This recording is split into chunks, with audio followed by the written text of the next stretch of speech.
Okay.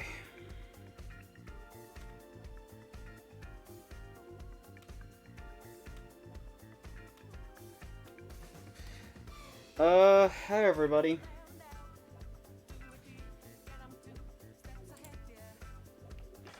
So, yeah, I would have most likely just titled this, you know, and categorized this under, like, Need for Speed World and everything, but, yeah, I'm gonna be real,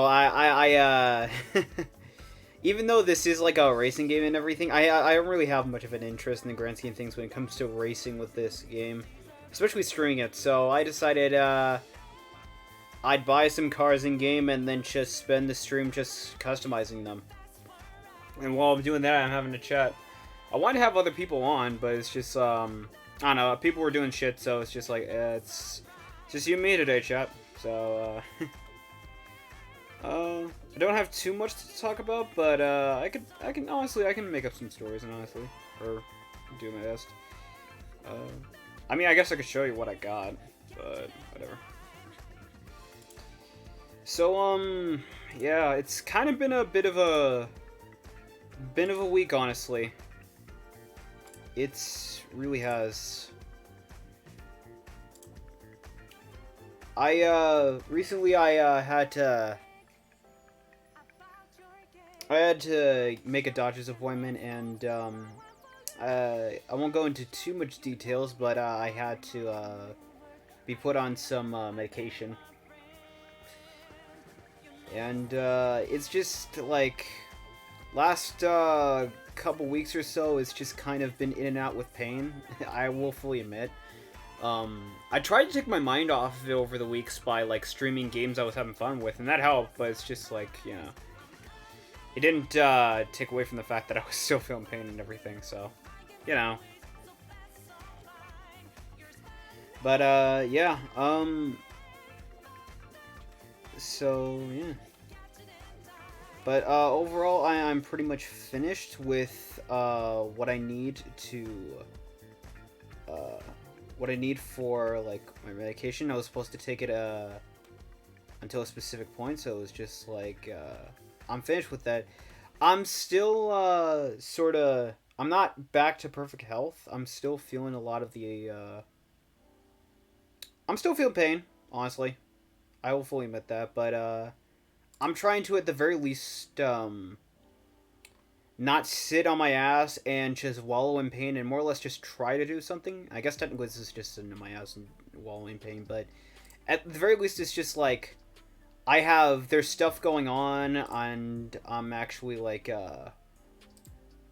I'm keeping my mind sort of distracted, so uh I'm not entirely on just feeling the pain. That's the thing.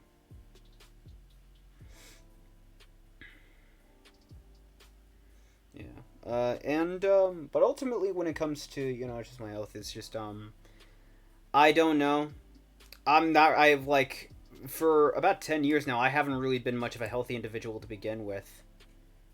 So I don't really know if this is like just the thing that's going on me. I don't really know if this is a matter that is gonna become sort of a chronic deal, or if this is a matter that is just like I just need to take it easy for a little longer. I'm hoping it's a matter that'll like just I can take it easy a little longer and it'll be fine.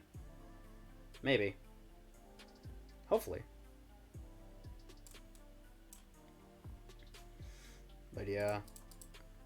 So yeah, ultimately I am not exactly in tip-top shape, but I gotta do something. Otherwise, it's just I'm just gonna sit here and it's just gonna make the pain worse. So I gotta at least do something to take my mind off of it. So I figure, why not do this? Just have a game in the background and chat and everything. Why not? So yeah. Anyway. So other than that, pretty much I'm still in the middle of like getting ready to go back to school. There's a lot more stuff I still got to do and everything. Um but I'm still in the process of it and everything. Other than that, there is I do actually have like a setup for later. I do have there's a podcast episode that I am planning on doing because I to those who don't know, I have a podcast on my main channel which is on YouTube. But there's an episode of a podcast I do want to do around something. Again, I can't say yet, but um I will say I am working on like an original art piece for the podcast if I can make it happen. If not, well then it's just a nice wallpaper. But if I can, hey, it's a bonus. But I am working on something and like legitimately like really to give you an idea about this podcast episode, it's just like I have everything ready. All I need is just uh the people who I asked to come on. I just need like a set date for them to be like, okay, we can record for a couple of hours this day. That's all I need. But I don't want to. But I don't want to pressure them. I don't want to be. I don't want to be like that person where it's like just forcing them to do it at every single opportunity. It's just like no. It's just like I understand. It's just like they got lives and everything. They got lives outside my own. Which is like I don't want to pressure them into do anything because I like well one I don't pay them and two is even if I did it's still like I mean they're like I can say this about them, they're my friends, and ultimately it's just like I don't want to make them feel uncomfortable. So I just want like I want to get it over with, but I also don't want to like treat them like I don't want to treat them terribly just because things aren't going my way, you know?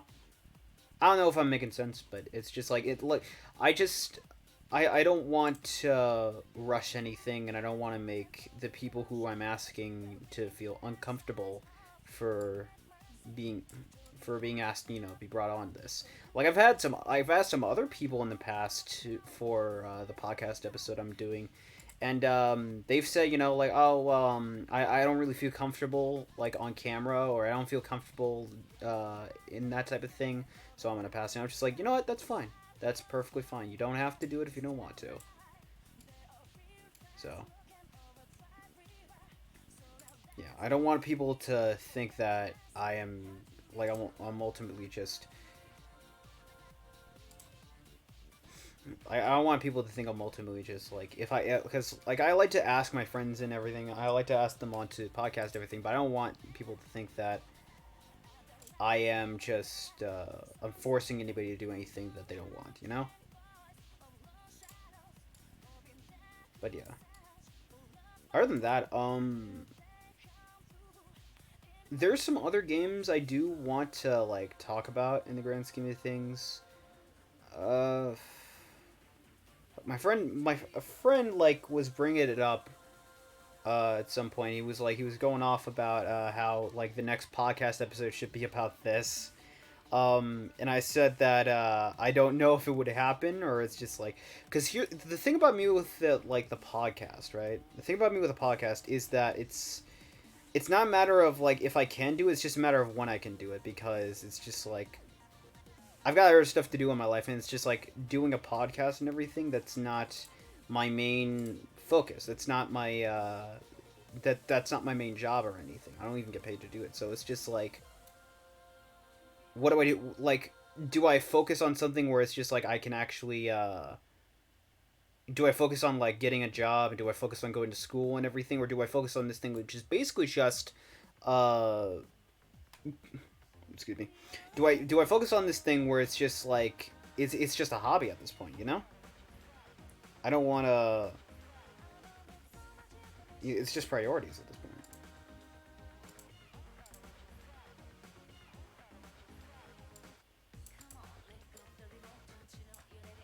Yeah.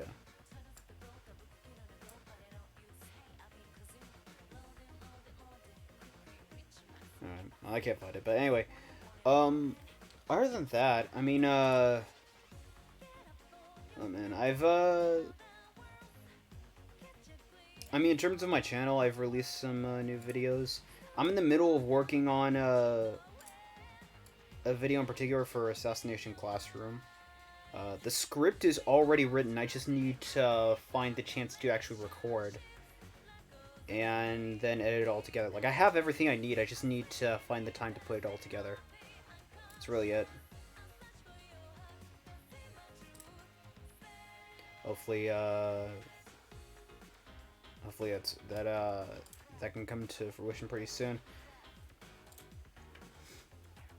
Other than that, though, it's just like I don't know. It's I guess I could talk about what happened the other day. Is so what happened the other day is so I was just doing my thing and I don't know, out of nowhere it just hit me like a punch to the fucking gut about something that happened like almost over 6 years ago now, or almost 7 years ago now. Sorry, it's over 6 years now, almost 7 years, where it was back in like 2016. It was near Halloween. I remember this so vividly because it was like back when I was making AMVs and everything. I was making a Halloween AMV and I remember I was watching Elfen Lied, I believe. Yeah, I was watching Elfen Lied. I remember this. And what happened was ultimately it was just like it was an important time where of my life where it was just like I was talking to, or not talking, I was just kind of like doing my own thing in class and everything in school, and my teachers would just kind of see me and be like, hey, can you not do that? Maybe you wait for like other times, and just, you know, I wouldn't really argue. I just put it away and like at least act like I gave a shit, at least act like I was paying attention, you know? But other than that, it's just like but I was just like I was kind of in the day I was like addicted and focused on editing. One of my teachers, like while I was watching Elfen Lied, I had like to give you an idea, like I was watching Elfen Lied in my class, but the brightness on my phone all the way down. I was wearing headphones and I was just like I was in the back. I was sort of in the back and was just like not bothering anybody. I was about as uninteresting as a background character as you can get. Basically, to give you that idea, that full idea.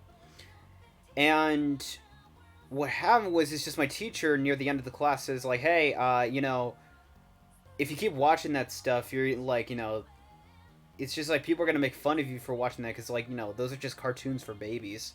If you keep watching that type of stuff, like people are gonna think you're baby. Is that what you want? And I haven't thought about that in like years, so it was just like it hit me like a fucking punch in the gut. Now it's just like, oh my god, I forgot that happened. So basically, as an indirect middle finger to them, I made a video on my YouTube channel where it's nothing but just like anime with like adult themes or some adult situations where it's just like either this is stuff that you would not show children or stuff that children would not be like really interested in, all that type of stuff. So I don't know. Basically, it's just an indirect middle finger to him as well as anyone who's gonna think the same. Yeah.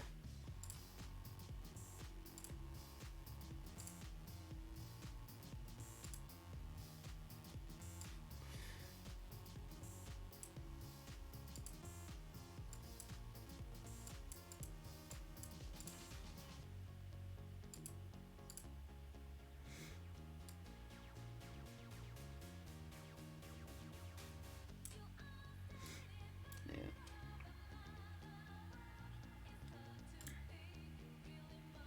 So ultimately outside of that, right? Outside of that, uh some other games have come out like Viewfinder, which I'm interested in. I don't have the money for that though. I heard Blue Protocol is out now. I've been interested in giving Blue Protocol a shot. No real like hopes or anything, because it's just like MMOs really aren't my thing all too much, honestly. But it's just like, you know, if it is any good, I'll give it a shot. But it's just like, I don't know.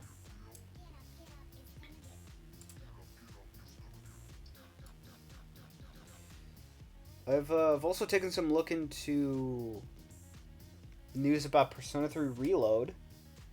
I already had some information more into it, but it's just like I heard about one thing I heard about because I made a whole video on Persona 3 Reload before the showcase came out and before the news was revealed about the new cast of the new cast for the investigation team being played by all new characters. I looked at that and I was just like, honestly, I think it's fine. With the people that they got people like Alejandro Saab, Allegra Clark, Zeno Robinson. They got those people, and I'm looking at that, I'm like, it's not a bad cast, honestly. You know, I mean, you could do. I remember. I think they also had like Alex Lee for the protagonist. I think. I don't know, but I remember. I think they had Alex Lee. Like, it's just like. I mean, the grand scheme of things is just like you have a well-rounded cast of individuals that could play the characters fine for the remake. I know a lot of people. There were a lot of. There's like a lot of outcry. I know some dude who was like, fucking. He bet everything that more so like, oh man, they were. It's no way they were gonna change the voice actors in Persona 3 remake. No way. They're gonna have all the same actors. They're not gonna change it. And then just the entire cast was changed. I haven't heard shit from that dude. I'm just like, I made a video about this and I was just like, you know, I can't say I didn't expect that because Atlus, when it comes to their games, has a history of changing actors and actresses. They do.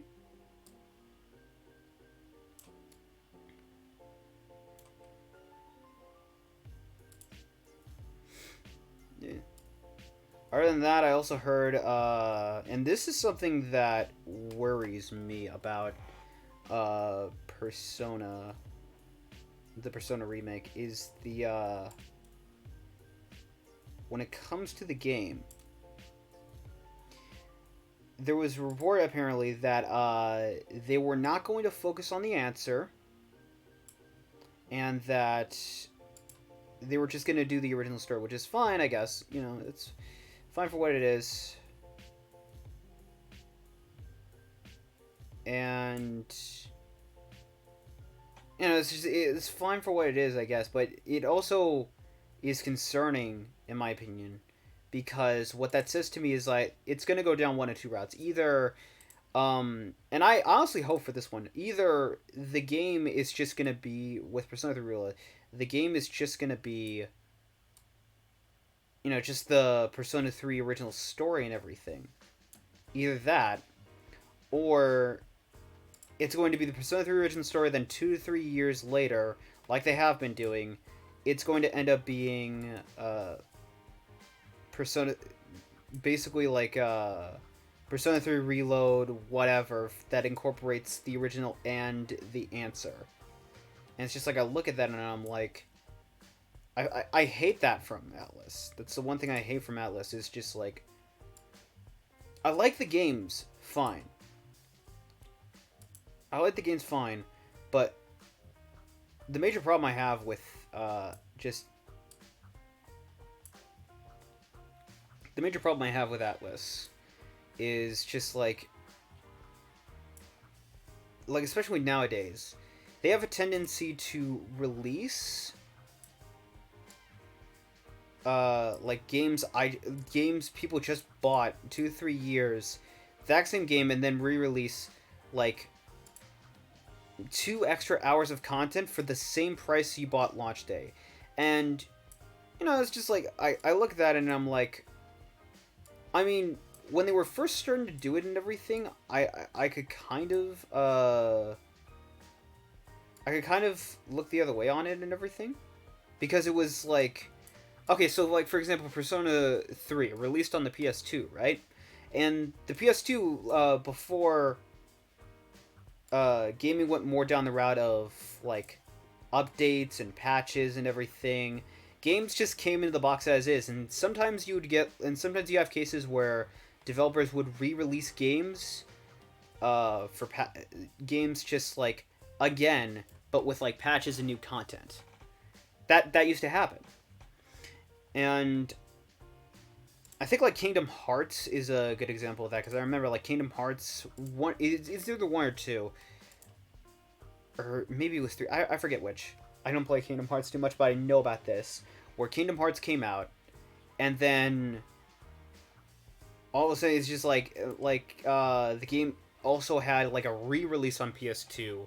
I think it was like Final Mix or whatever, and it had like added content and improvements and everything. Like that I got, hardware limitations and all that stuff. I get it. And when it came to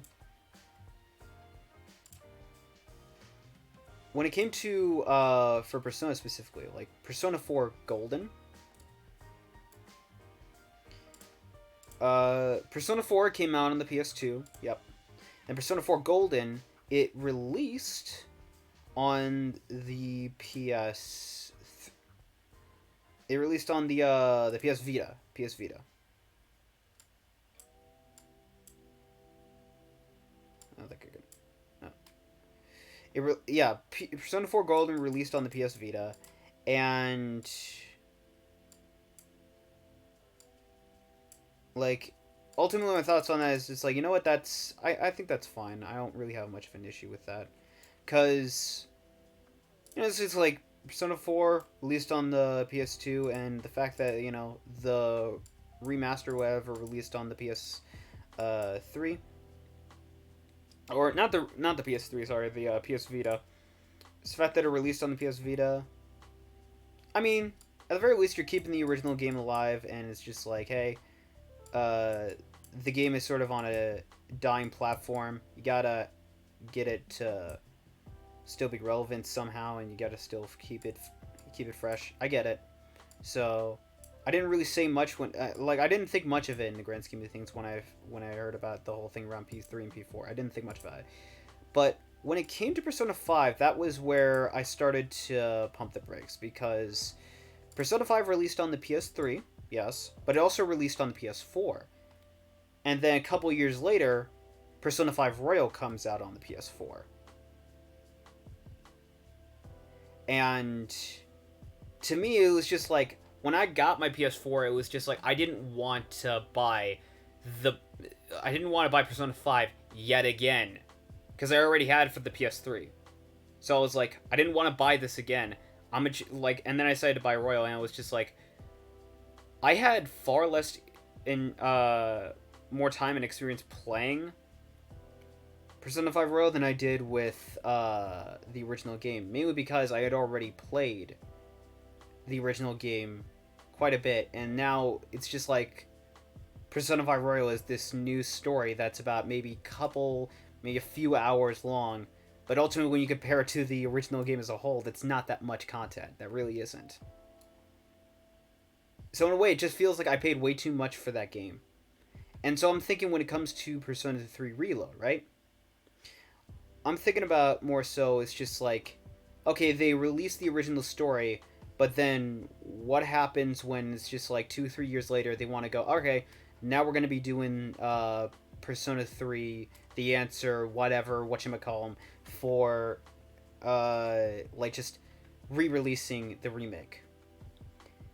All of a sudden it's just like, it feels like a pointless, it just feels pointless to me, just pointless to buy, because it's just like I already spent this much money like on launch day just buying this game, and now I gotta buy it again, but this time it's got added content. I'm just like, couldn't you just add the new story for like half the price of the original game on launch day, and then just release it as DLC, as a DLC pack, and then just call it a day?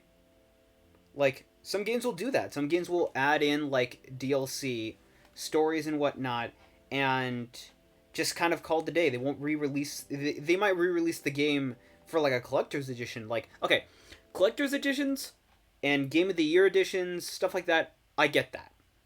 I get that. But so unfortunately I can't chat since I'm at work right now, but I'm listening. It's fine. I'm just talking about Persona 3 Reload right now. But it's like, when it comes to, like collector's editions, right? I get, re-releasing the Game of the Year editions. I get re-releasing the game with just all the DLC and all that stuff. Like, I get it. I understand it. But then when it comes to Persona 3 Reload, my biggest gripe is that it's going to release the original story, right? That's fine.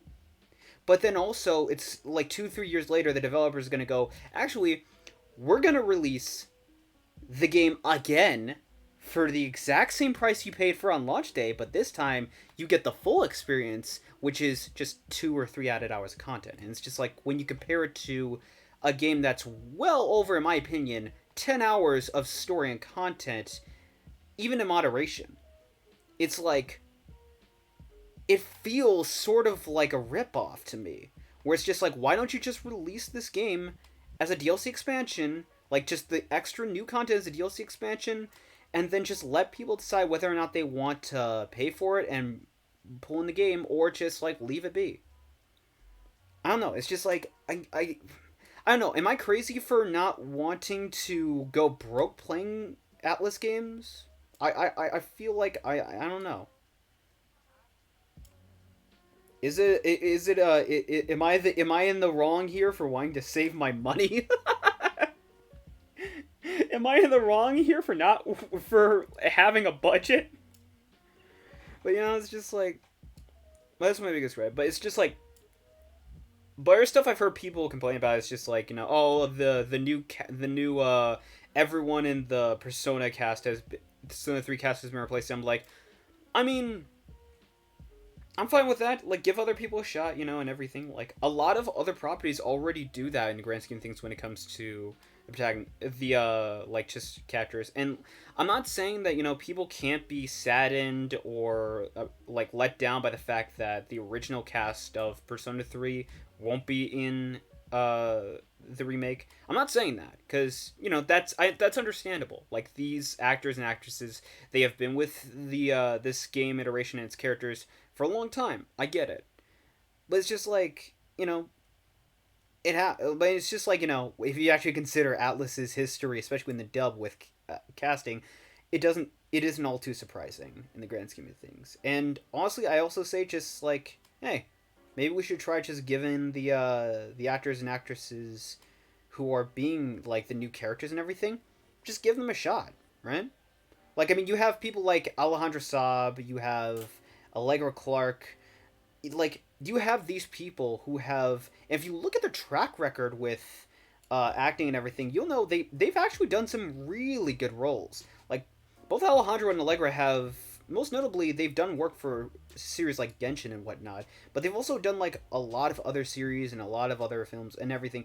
They've had their hands pretty well versed in like just voice acting for quite a bit now. So it's just like seeing those actors and actresses and seeing them come onto the scene and play these characters in a remake is just like, it's, I think that's a hell of an achievement, and like 100% I fully like just like full props if full props for just like getting that role, and I 100% trust that they're going to be given like a solid role that absolutely is just really good with the characters.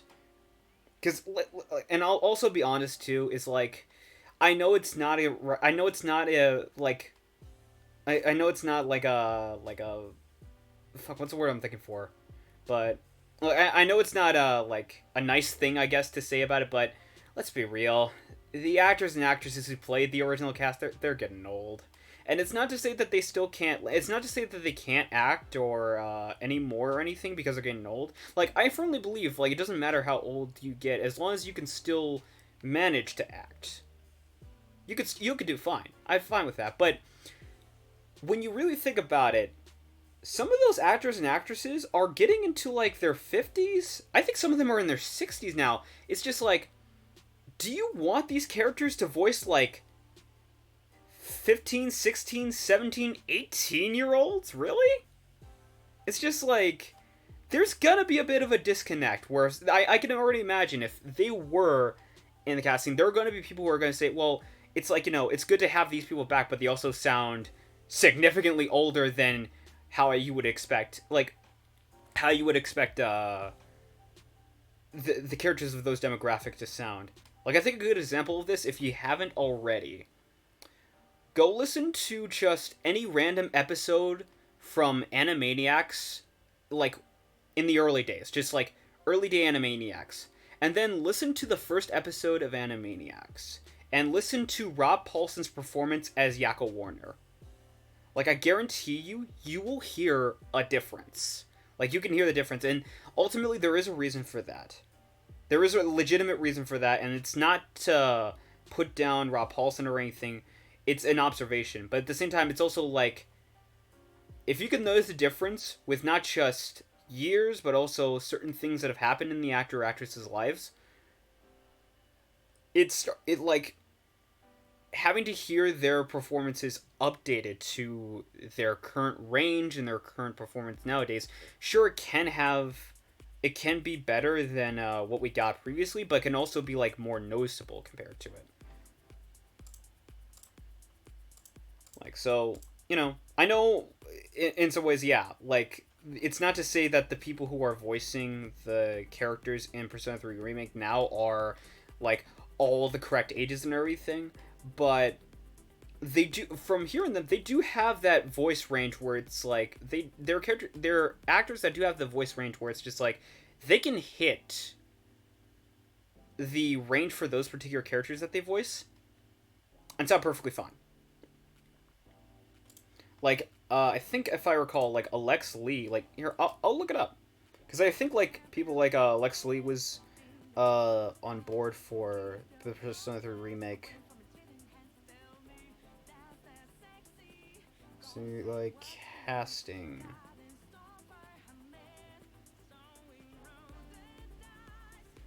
Yeah.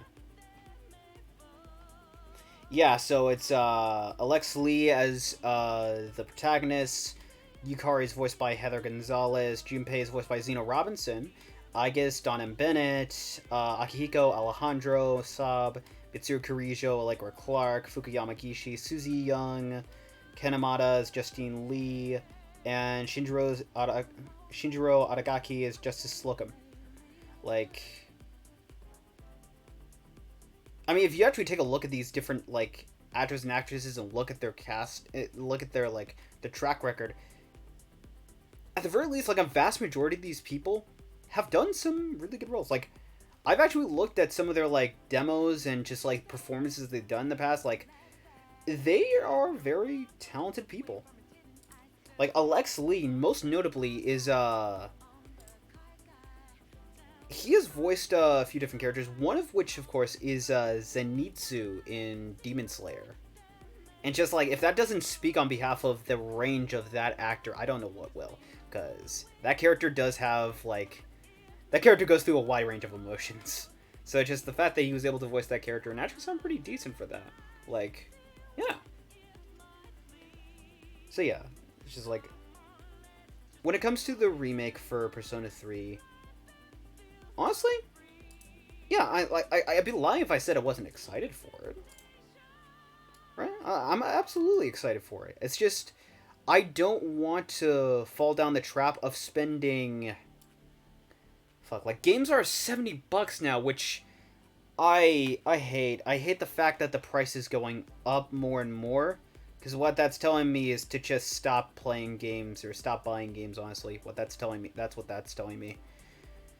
But, like, I hate the idea of, at minimum, spending $140, and if it was $60, at minimum spending $120 for the same game I just bought, but X, Y, and Z is now added for like 2 or 3 hours of content when the game is like 10 or even 20 hours of content. It's like, I don't know. It just feels like I'm paying way too. I would be paying way too much for a game that ultimately, just like, I already own. I don't want to go down that route, and it's just like I'm like, especially with, I've noticed, and I've said this, like, I bought Persona 5 on the PS3. I enjoyed the hell out of it. I love Persona 5, regardless of what my attitude towards in some of my videos on my YouTube channel, regardless of what my attitude has talked about, I love Persona 5. I think it's a good game. But when I got Persona 5 Royal, looking back, it was like, I only played it like 2 or 3 times. And the reason for that being is just like, I think looking back, it was just like, I already own this game on a console. I can still pull out and play at any time. It's like, especially considering the fact that the game is also available on PS4. Like, and I also think like PS5 too. I think the original Persona 5 is on the PlayStation 5. I'll get me wrong on that, but I mean, still, it's just like, it just feels like I paid way too. It feels like I paid way too much for Persona 5 Royal when I already have Persona 5. Like, and it's not to downplay the story itself in Royal, because I do think the story in Royal is pretty good. Do I think it could be improved in certain areas? Yeah, I do. But I do think the story in Persona 5 Royal is good. But it's just like, when you consider that more so, you have to play, aside from added scenes and characters, you have to play through the majority of the original game for X amount of hours, and then finally you get about 2 or 3 hours worth of the original story's content in order to be able to experience the genuine, like, Royal content. It's just like, I don't know, it feels like padding it feels like padding the source material before you get to the original meat of the story. Like, it feels like, you could have just done like a recap or something, or hell, you could have just made this, again, in terms of game, you could have made Royal Story a DLC expansion, sold it for like half the price of the original game, and yeah, okay, it still would be expensive, but it's not as expensive as buying it for the same price you bought for Persona 5, you know what I mean? Yeah.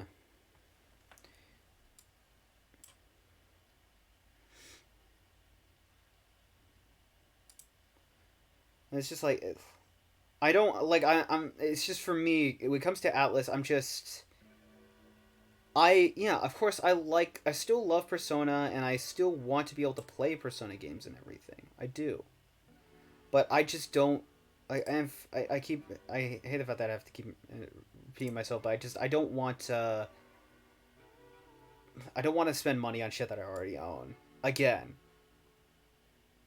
It's just like it's kind of like the Dragon Ball Z joke or the Dragon Ball Z abridged joke where it's like Chi Chi is making Gohan read books. It's just like Gohan, Mom, I've already read Huck Finn. Chi Chi, yes, but this one has the N word taken out of it. It's just like.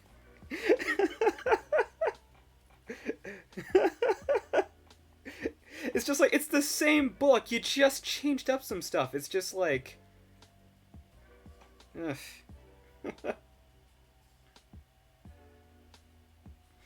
But yeah. But ultimately, if you want my honest opinion, again, I've already said my honest opinion about this, but if you want my honest opinion about Persona 3 Reload and everything, honestly, I think it's going to be a good game. I trust Atlas to make it good. I imagine more so. Well, okay, I'm not going to hold it to the level of, say, Persona, or not Persona, sorry, Final Fantasy VII Remake, where it's a complete, almost a complete entire overhaul of the original and adding in, like, and changing up some original stuff. I don't think that. I do think that they're going to add some stuff from the original story and improve on some stuff.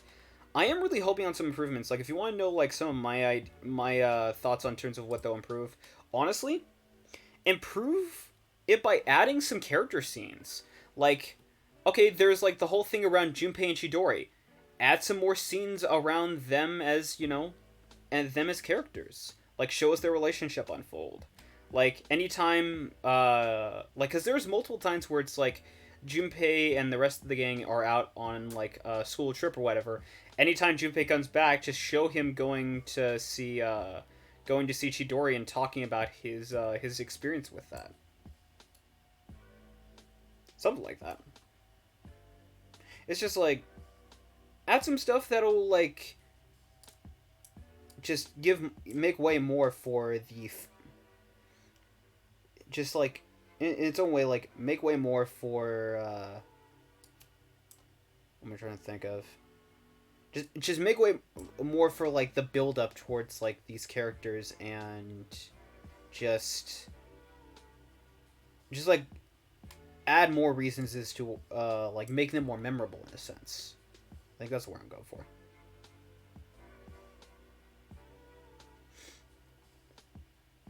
Yeah. Ultimately, it's just like... I do think that, again, I think Persona 3 Reload will go good. I do, like, again, I do want more, scenes with other characters in the game, like, okay, latter half of the game, there is a major dead point between certain characters in the game and there's certain characters in the game on the villain side,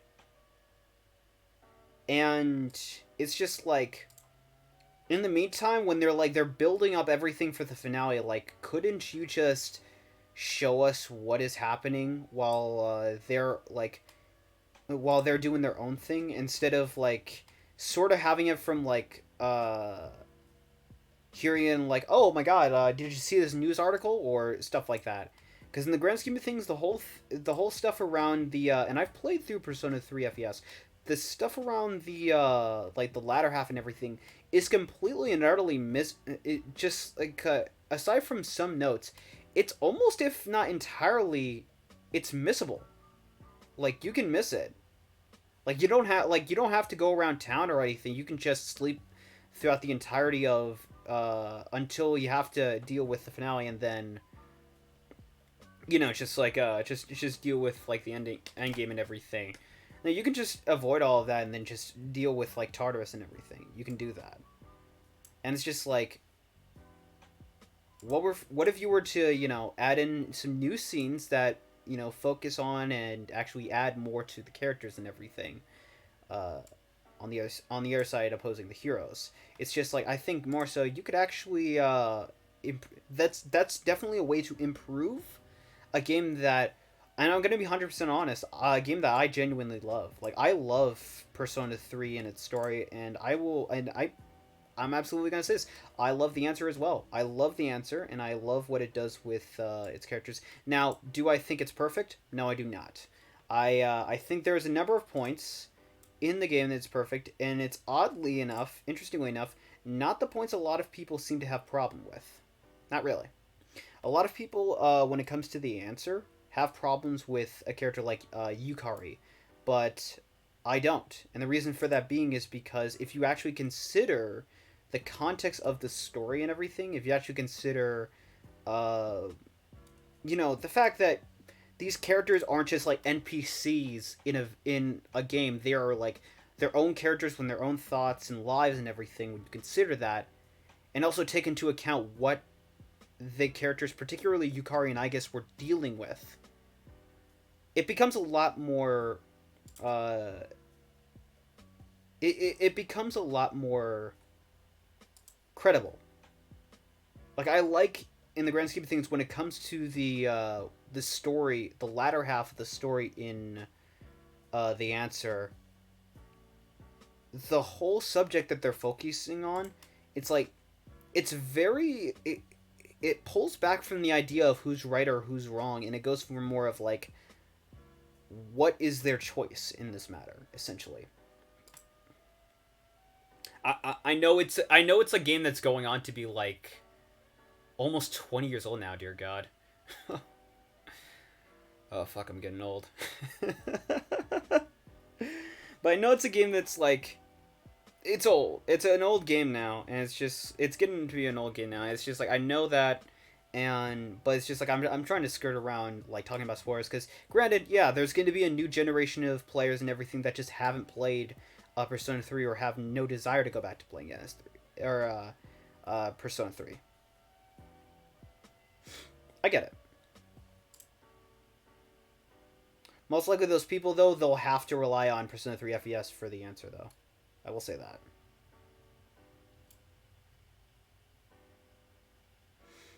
But yeah.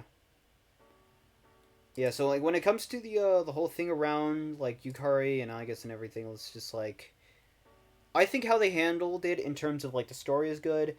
I do think like after everything around the story and their whole idea around how to resolve the issue and the matter and everything, I think that could be resolved just by, aside from Yukari Mitsuru, pulling everyone else, having Aigis pull everyone else aside and having a one-on-one talk with them about what they want and what they want to do, and then Aigis fighting Yukari. Like, I think that would have been more beneficial.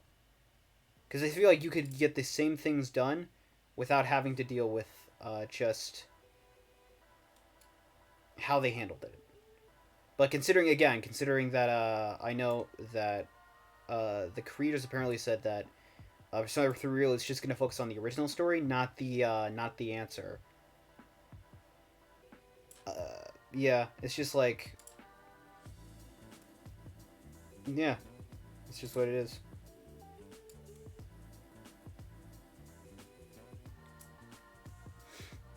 But yeah.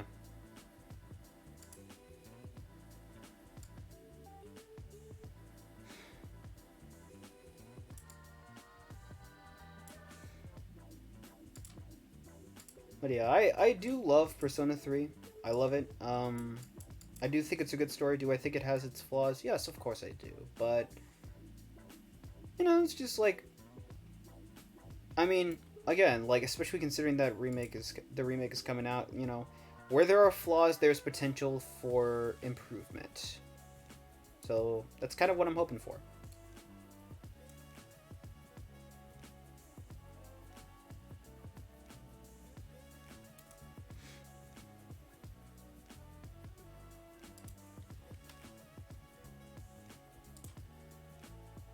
But outside of that, I've been talking about Persona for a while. Outside of that,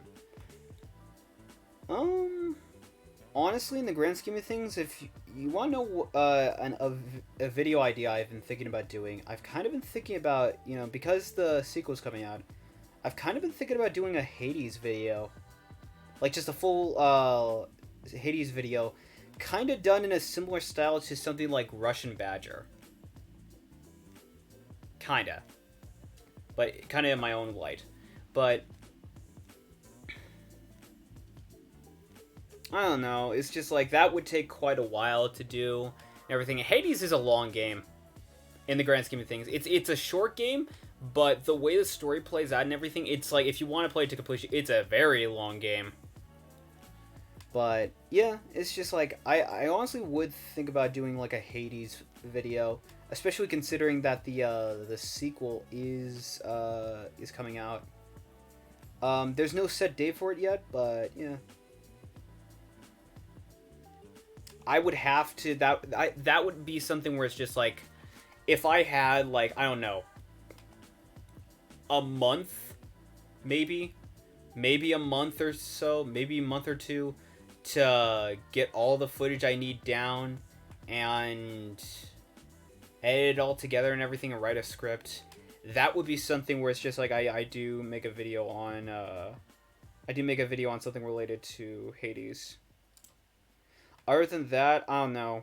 Because this is why I made a podcast where it's just like, if I talk about like video, I consider talking about like making videos on video games. Like I considered making videos on stuff like Amori, but it was just like, how long was I gonna have to like play that game? How many times would I have to play through that game? Because that game's got multiple choices and everything, multiple endings. I'm just like, how many times would I have to play through that game? How many times would I have to do this? How many times would I have to do that? And it's just like, what would be more simpler? Spending hours and hours and days and weeks and maybe even months on end trying to get all the footage I need for this game? Or grabbing a couple people I know and dragging them into a call for a couple of hours, recording what we all think, recording what most of us all think about the game, and then going about our day. And it's just like, and that's kind of why I've been sticking with the podcast talking about like video games and stuff, because it is so much more simpler to do stuff like that, as opposed to just making a full-on video talking about a game. Like, unless it's like, because the difference between, I brought up the Russian Badger earlier, the difference between me and Badger is that Badger has a career where he makes videos about video games, and he makes content on that. So it's just like, he's got an excuse, he makes money, and also it's just like, that's his job. That's what he does. But with me, it's just like, no, it's just like, if I were to make a video on anything, it would have to be, like, a major video on anything, it would have to be, like, something, like, I already have, like, either seen, or it's just, like, I've already seen, or it's just, like, I've dealt with, and it's just, like, I need the material right here, and then I can work with it, and then write a script about what I think, ultimately. Like, that's why I save a lot of the videos I do for anime discussions or manga discussions. It's just like, it's stuff either I have already read, or it's stuff I've already seen, or it's just like stuff I got finished with seeing, and it's just like, yeah, I can make a video on this, and then I just need like scenes in the background. But yeah, I don't know. Like a game has a lot. Games have a lot more interaction and a lot more like focus in a sense. If I want to make a full-on video about that, so it's just like, you know, what's just a lot more easier on my day and a lot less stressful, making a full-on video about games, or just in my position, or just, you know, just making like a podcast episode where I talk a couple of hours with it. Simple as that. Yeah.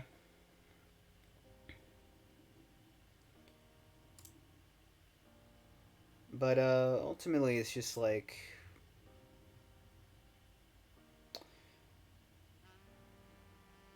I guess I'm back. What was I talking about? Oh, right, Halo 2. Hades 2. Hades 2. Again, I still haven't heard much about it, but from the reveal trailer for the Game Awards, it looks like it looks pretty much a relatively decent game. I'm really excited for it and everything.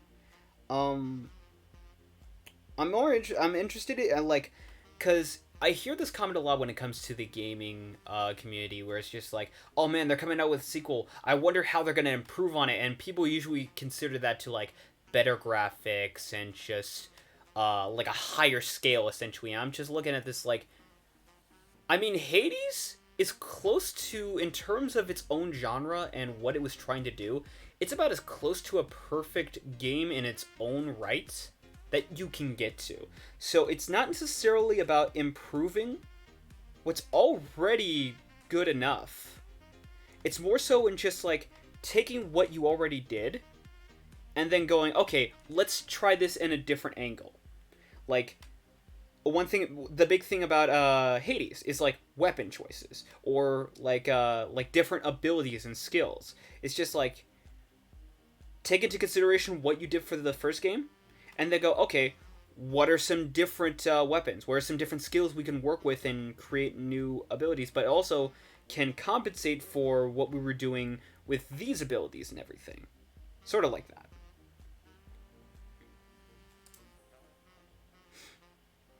So yeah.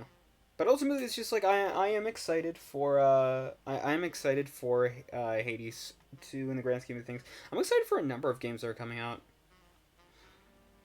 One game I've touched on this I think earlier, but it's like one game I'm sort of like here or there on is Blue Protocol. I heard it was more so an anime MMO by Bandai Namco, which on one hand, I mean it's free to play, but on the other hand, how the fuck is Bandai Namco making their money, you know? Like, what are the microtransaction DLC practices gonna be like? You know what I mean? It's just like, is this game free to play, but also is it also, but then they also reveal that, oh by the way, it's also pay to win, you know? Or is it going to be the case of like, oh, you want these weapons, or oh, you want these characters? Well, you're going to have to pay us money for that type of thing. I feel like some games already do that. So yeah. The game's going to be coming out, I think, in 2024 for Steam, so if it's available on the Steam Deck, I'll give it a look. But I don't really have much to promise and everything. So yeah.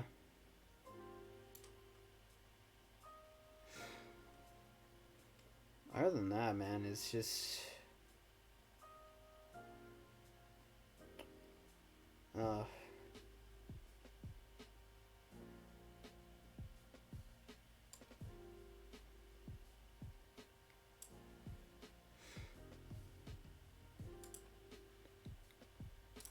there's some more games I'm considering like going back to play. One game in particular is Black Rock Shooter. I haven't finished that, but that's only because last time I tried doing that, my internet kept crashing and everything. So it's just like I debated on whether or not I wanted to go back, and I'm just like, you know what? I don't really know if I want to continue playing it if streaming is just going to be that much of a fucking trial.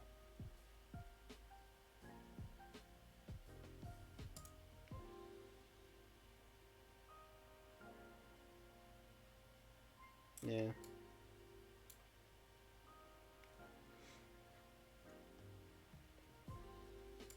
One thing I do want to do in terms of like content later in the future and everything, I do want to get more people into a game that I enjoy. I do want to get more people into a game I enjoy. Not necessarily like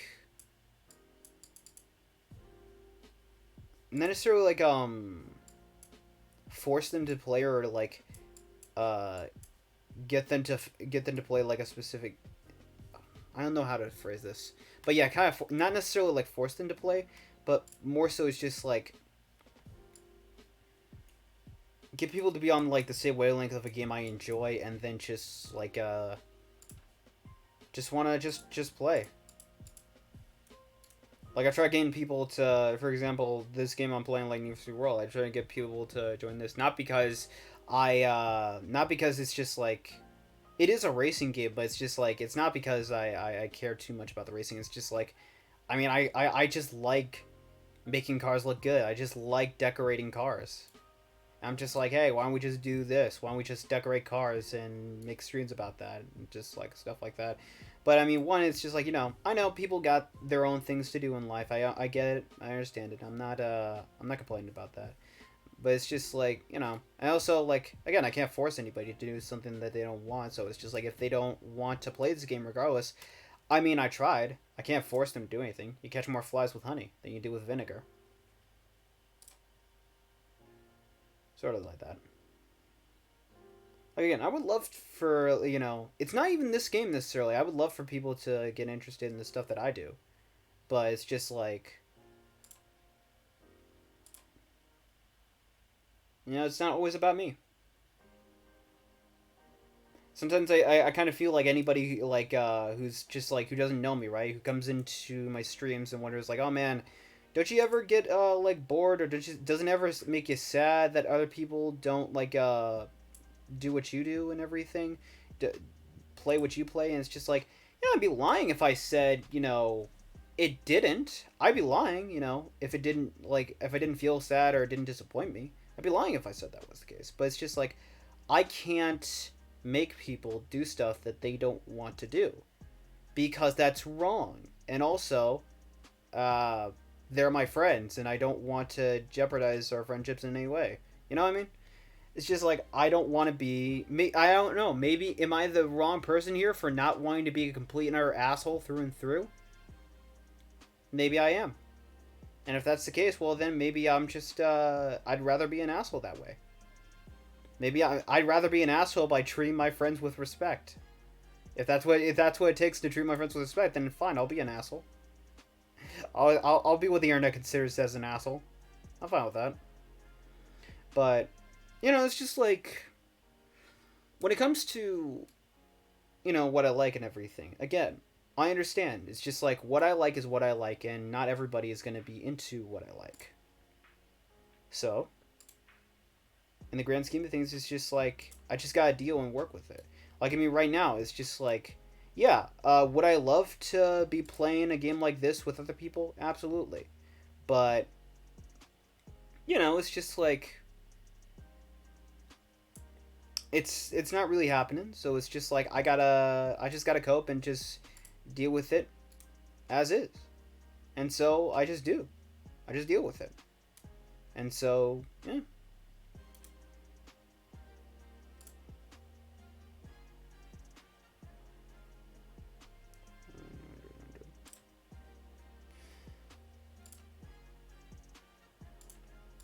Will there come a day where it's just like, you know, I come across a game where it's just like people actually do uh, want to play a game that I like and everything, and I introduce them and want to play it?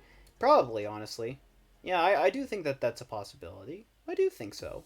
But I also do think that it's just like, if it doesn't happen, it doesn't happen. And sure, it's just like I would love to be in call with somebody and talk to people, especially when I'm doing something in the grand scheme of things that can get as boring. That can get boring if I'm not talking like this. Um, you know, I could be in call and talking to people and everything about that and everything, right? But it's just like you know, if I can, it can, and it's just like I got a deal.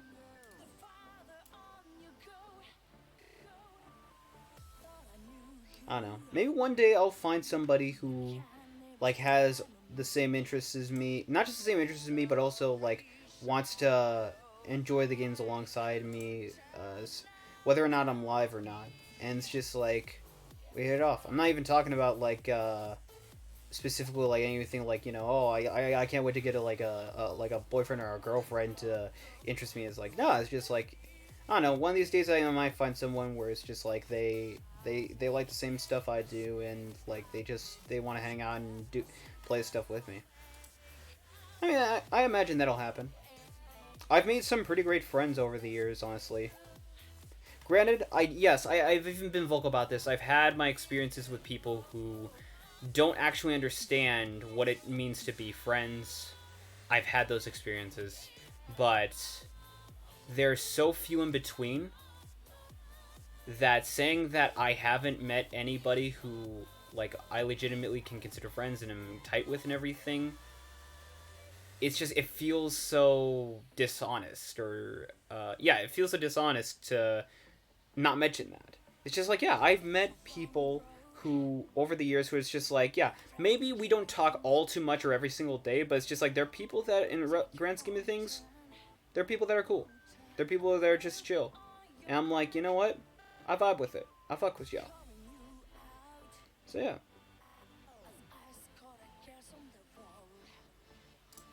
So yeah, ultimately, like stuff like this on my own. Like, do I think you know, it's kind of sad that like I can't find anybody to you know, enjoys with me. Yeah, but I mean, again, it's better than trying to force people to enjoy what I like. That's how I see it. I think it's better to force. I think it's better to enjoy this by myself than it is to force people to enjoy what I like, and then I like just play it off as if, you know, just play it off as if like this game is just like, you know, just write off as if it's something that they truly enjoy instead of being something where it's just like I'm putting them in an uncomfortable situation where they have to enjoy it or stuff or shit like that, you know. I never want to turn out to be that person. I want to.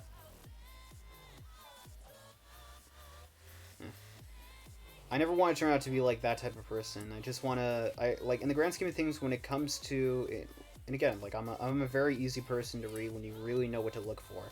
When it comes to just me, I don't really ask for much. I just want to find a game and chill out with people who just also like the game. Simple as that.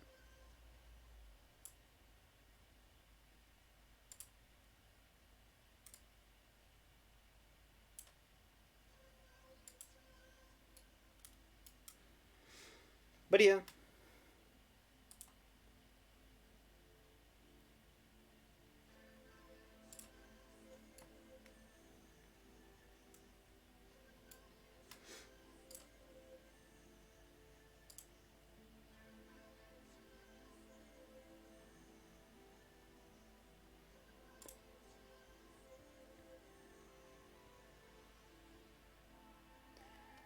Oh man.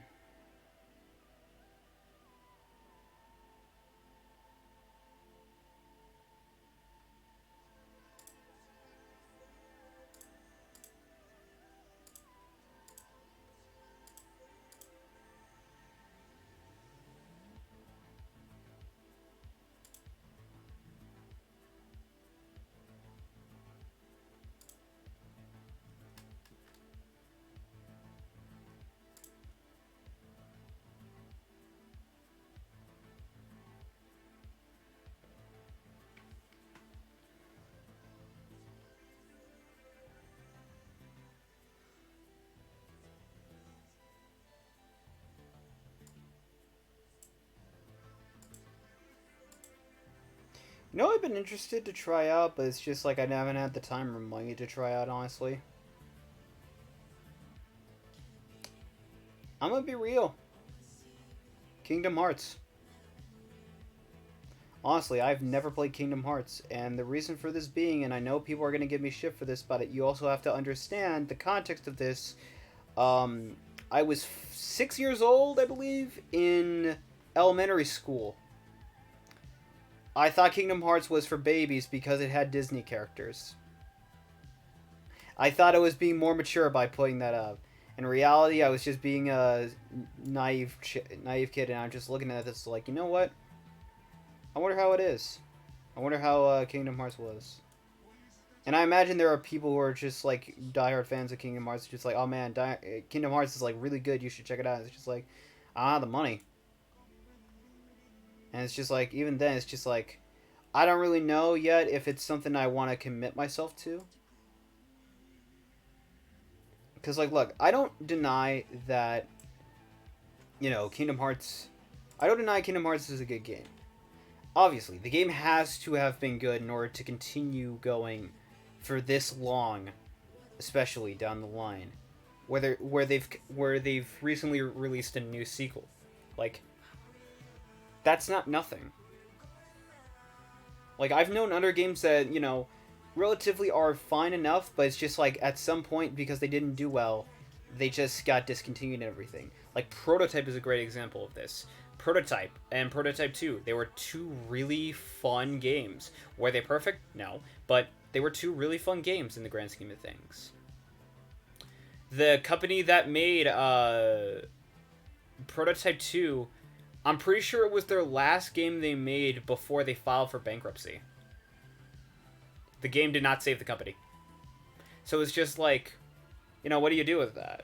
It's like, so, to say that, Kingdom Hearts Kingdom Hearts is a bad game, I think it's disingenuous to just the game's legacy and how it's managed up to this point and everything,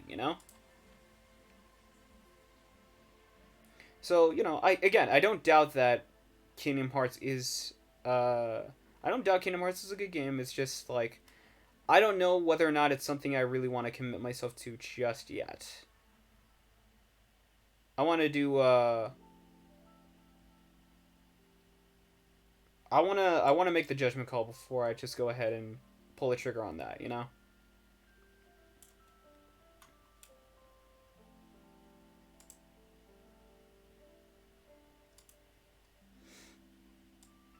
But yeah. Like, big part of why I haven't gotten to Kingdom Hearts now is the same reason why I haven't gotten to, like, Legend of Zelda now. Ultimately, it's just, like, I haven't had the time or the money.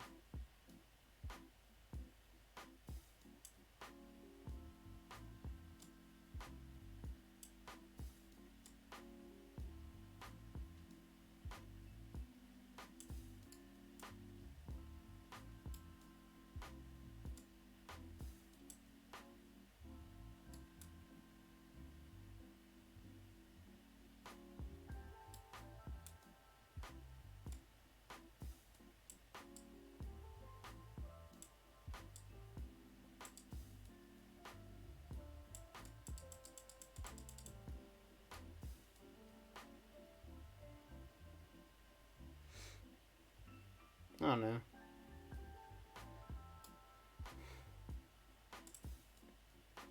I do want to consider, I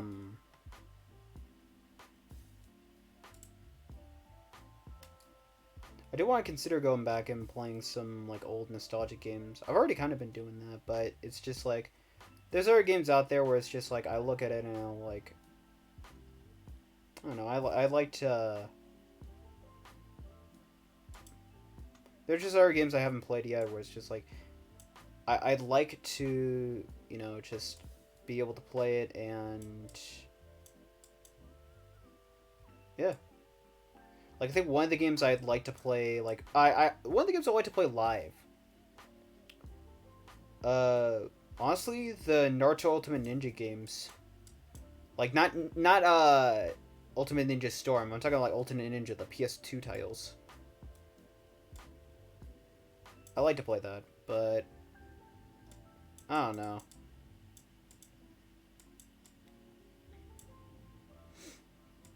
It's not even a matter of, like, like, oh man, if you want, you should just do it. It's just, like, it's a matter of, I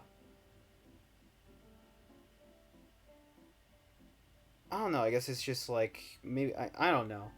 Again, that's the whole thing, it's just, like, there's things that I want to do, but it's just, like, I feel pretty, apathetic towards doing it.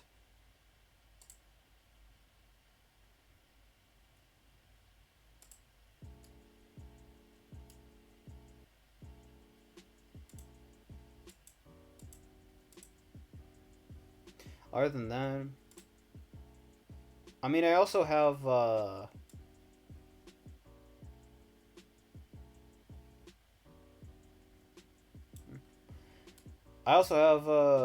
some artworks I'm working on. I'm currently in the middle of, a bit of artworks. I've taken a break due to, like, last 2 weeks I've been, medicated, so I've been taking a break from art, but, this week or the next week I'm planning to get back to work. More or less. What I do is just, like, I already got some pieces in mind. I'm drawing some pieces of different, like, VTubers and whatnot and some other projects. So, hopefully, if I can manage it, I'd love to at least draw some of them live. Come back with that. Other than that, I mean, pretty much, it's just, like... I guess the one thing I'm sort of, like, concerned about in the grand scheme of things, in terms of, like, streaming, is just, like, what to stream, honestly. because like, like it's fun to play these games and everything. It's fine and everything, but it's just like, I don't know, it's just like when you're playing by yourself, admittingly, like I've already talked about how I don't want to force people into doing things, but it's just like when I'm playing stuff, it's just like I'd also like for, people to not just be in call, but also like just like participate in the game, so it's just like I can, kill some time and have time go by a lot faster. But it's just, people got shit to do and everything. I get it, and it's just like, when people do all this shit, and you want to play games where it's just like it's better to play with other people. It's just like, kind of, I don't know. It just kind of makes me wonder if I should continue streaming frequently when it's just like, when it's just kind of hard to really do or say anything for those. It's just like, I mean, I don't know if this comes to a big shocker or anything, but it's just like I'm not all that interesting of a person. So it's just like I can't. This is why I can't. This is a big part of why I can't stream every day. It's just like, it's just because every stream would just, after a certain point, would just become this.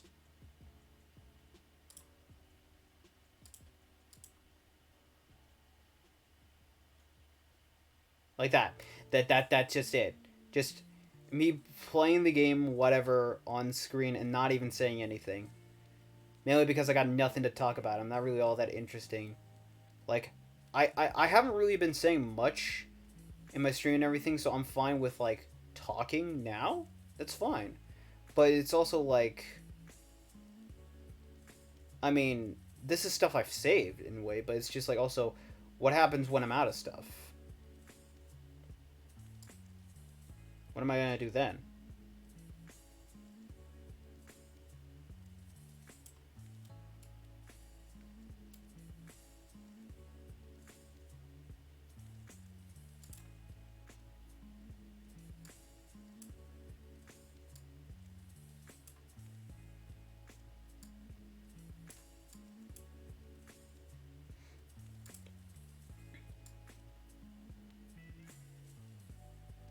Speaking of interesting, one of my friends was going off about how Marcel. So it's like they're trying to do well for themselves this year, but it's just ultimately they think that they're not all too interesting in the grand scheme of things.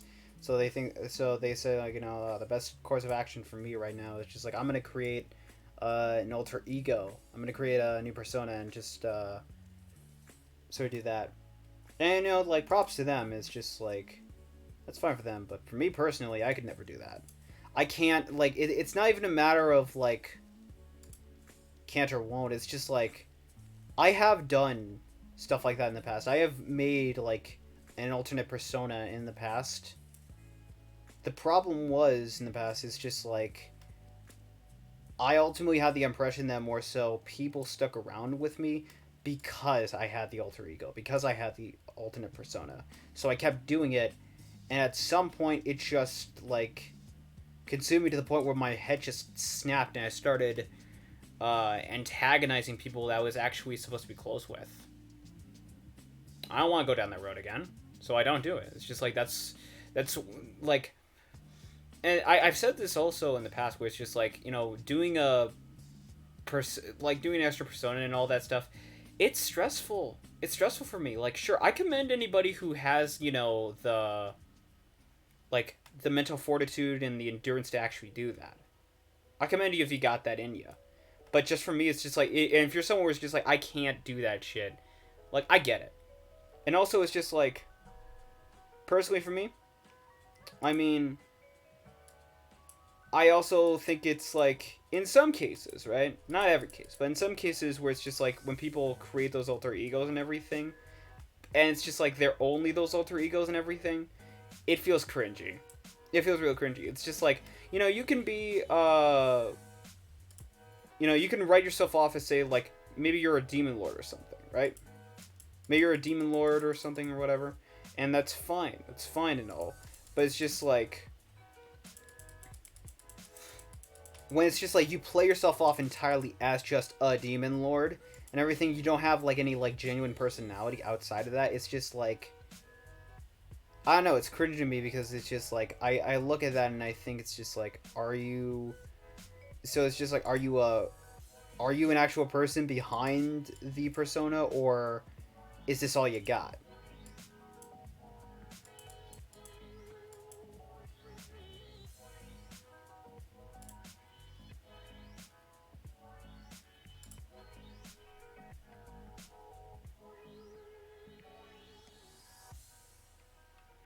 Yeah. Yeah, that's why I don't like, it's a big part of why I don't just immediately when it comes to just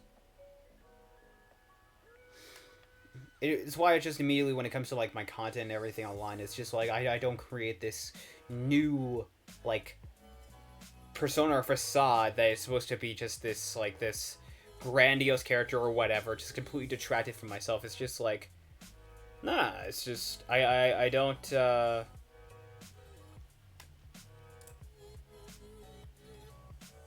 it's just like I don't I think it's incredibly stressful. And it's just like I don't want to put myself through that, and I don't want to put people that that you know I vibe with and everything. I don't want to put people through what the person I used to be. I don't.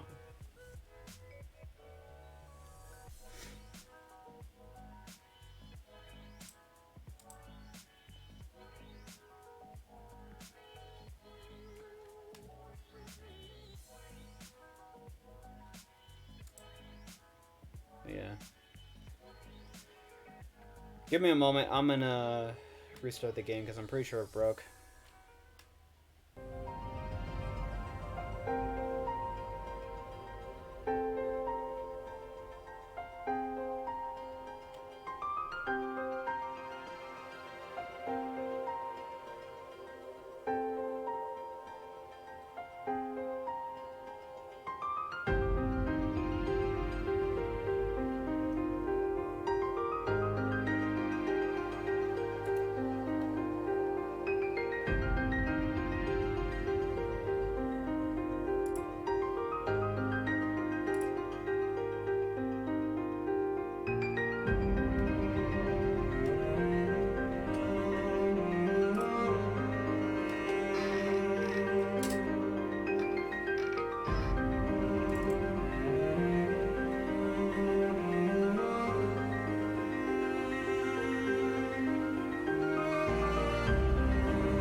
the game froze while I was working in the car, but it doesn't really matter anymore. I don't know what I was talking about. I kind of went off, and I was also kind of getting tired. Grab myself a drink, though.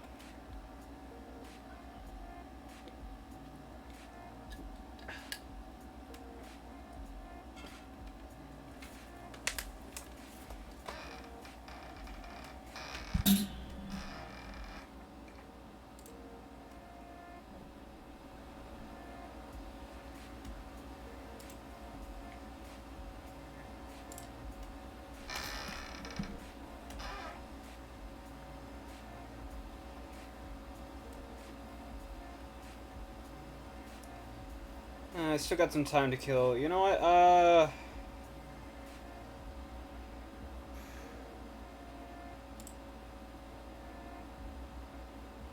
was thinking I'd play something else, but at the same time, I also got a new game, but at the same time, I don't really know if that's, Oh man, I don't know if that's exactly something I want to do, because I don't know if it's necessarily something that's, that would just get VOD muted on Twitch, you know? Whatever.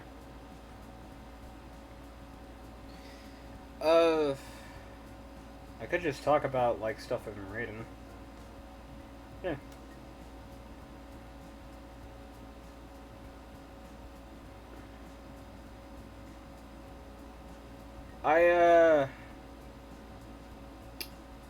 I've been reading, the recent chapters of, Oshinoko. That's, goddamn, it's like, the series is kind of in a weird spot right now. All I can say is it's just like, I hope it doesn't, go the quote-unquote the anime route with the way it's going. If people know what I'm talking about, then they know what I'm talking about. All I can hope on that is that, but ultimately, I just, considering how they've been handling the series and everything, more so, I'm just gonna guess that more so that's, yeah, they're not gonna go down that route, hopefully.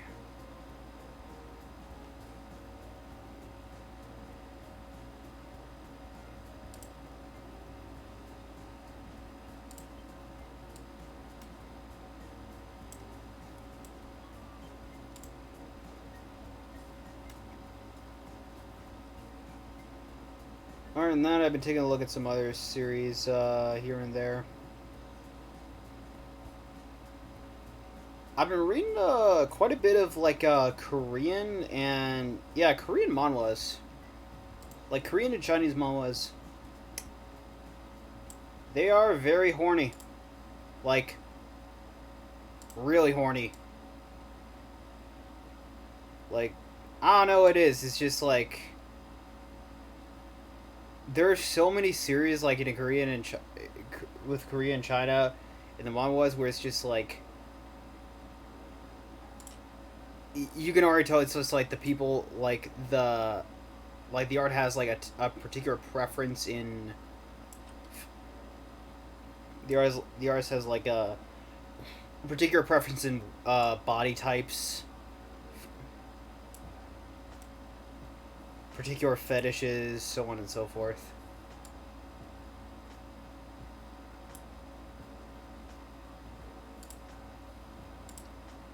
And just like it's at the point now where it's just like I can take a look at like the art style and determine whether or not it's gonna be like spicy or if it's gonna be just, you know, perfectly fine.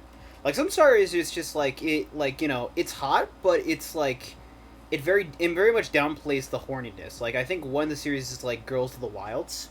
Girls of the Wilds is a really good manhwa. It's technically a webtoon, but it's just like I think over in C's they call it manhwa. But anyway, it's a very it's a very in some ways bittersweet, but I also say very very heartwarming and very honestly pretty good manhwa, honestly, in the grand scheme of things. Like a lot of what it does, I think it does right, and a lot of the art and everything for the series and everything, it's just like, I think it's really good.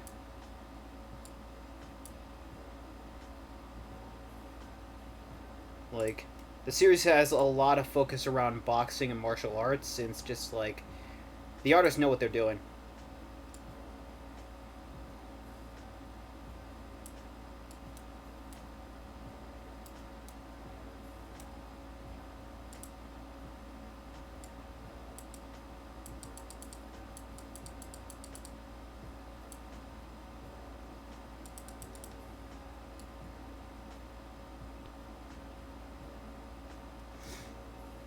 I know. I've reread it a few times over the years. It's a pretty good series.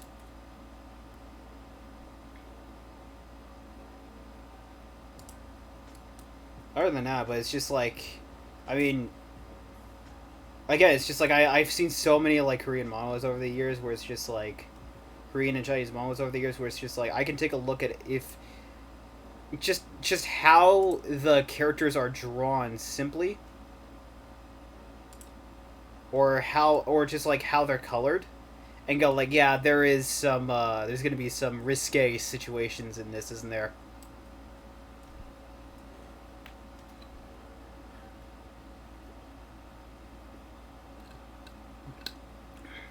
And while it is a lot of it is hot, I won't lie.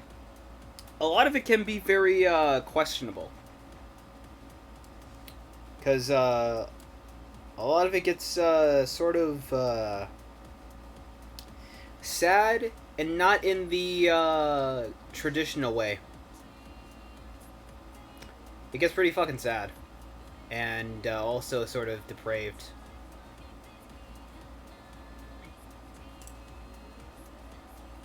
Oh no.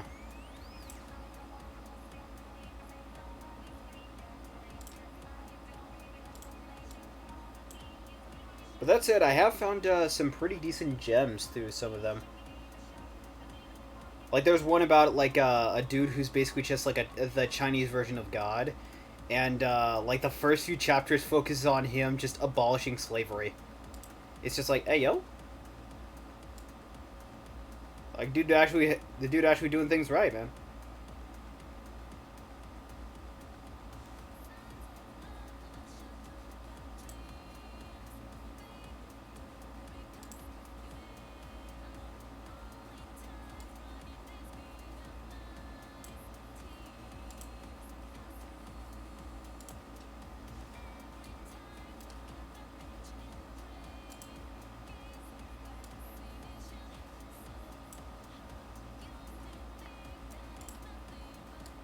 Yeah. In terms of I forget which one it's called, but it's just it's like Heavenly Tao or whatever. But in terms of it, it's like I look at it and it's just like the artist has a particular type of women, tall and like well endowed. Like that's like every new character that's a girl is for every new character that's a girl, and on some level of a deity, it's just like that is the body type, and it's just kind of funny when you realize it. It's just like this person has a particular taste. There's one where it's like oh my god, there is one where a manhwa I read where it's just like a dude finds like like it's really kind of sad when you think about it. The dude finds a tree that he finds hot, and basically he gets frisky with it, and then the tree goes, yeah, basically takes the dude to another world, and then says, yeah, you gotta like do all these other girls. It's just it's fucking weird. It's I don't know. It's I don't really take any of these like actually like I don't take any of these fucking seriously. At this point, a lot of them are just comical. The dude gets intimate like the series is just like I screwed the world tree. The dude literally just gets intimate with a literal tree. It's just like, how can you not find that funny? You know? It's just like, it's.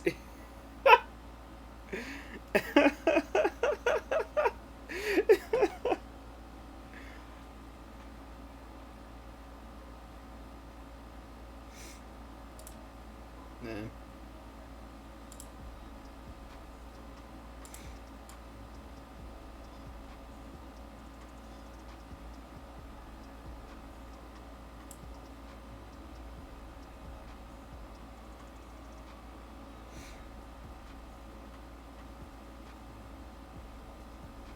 Some series I've been sort of in and out on the grand scheme of things. Other series is just here or there. One series I actually did find pretty interesting is it's a series called The Apothecary is Gonna Make This Ragged Elf Happy. And it's a story of this basically this doctor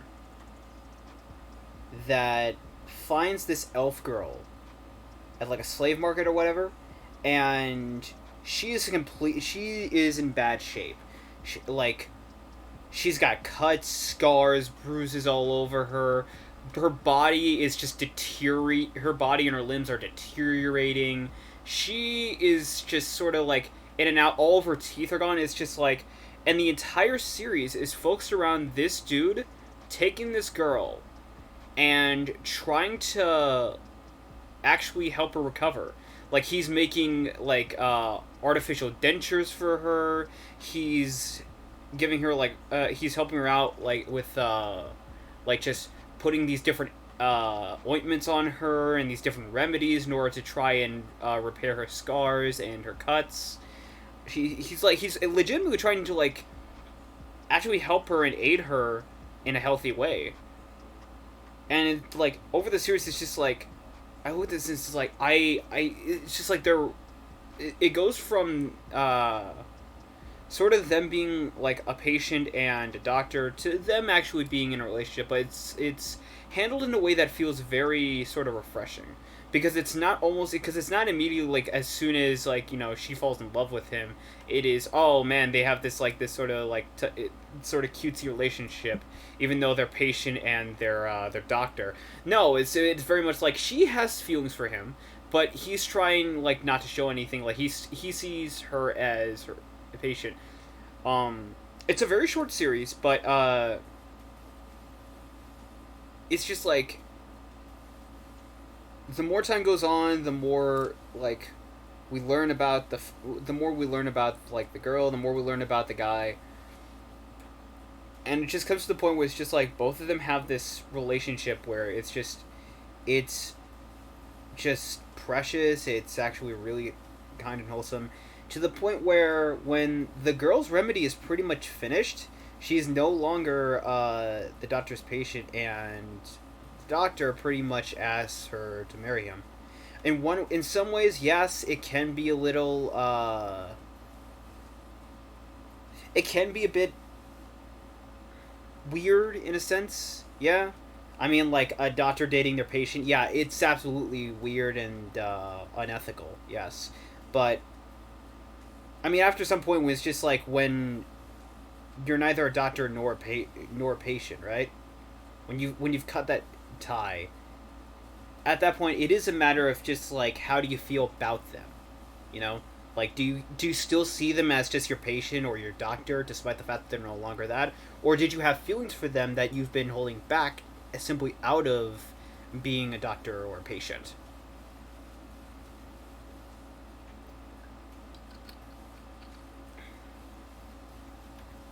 I don't know. The series is called The Apothecary is Gonna Make This Ragged Elf Happy. It's a wholesome series. It has some bittersweetness to it and everything. It's just like, it's a wholesome series. I actually really enjoyed reading it. And I do recommend it. Other than that, I have picked up on this one. It's called, like, I don't even know the, like, the actual English name. But it's called Last Order Hitoribochi no Hyakunen Senso. Uh, Basically, the story is about this android girl. It's like a society where it's just like technology has progressed to the point where it's like there's androids, and then society just tries turning on them to the point of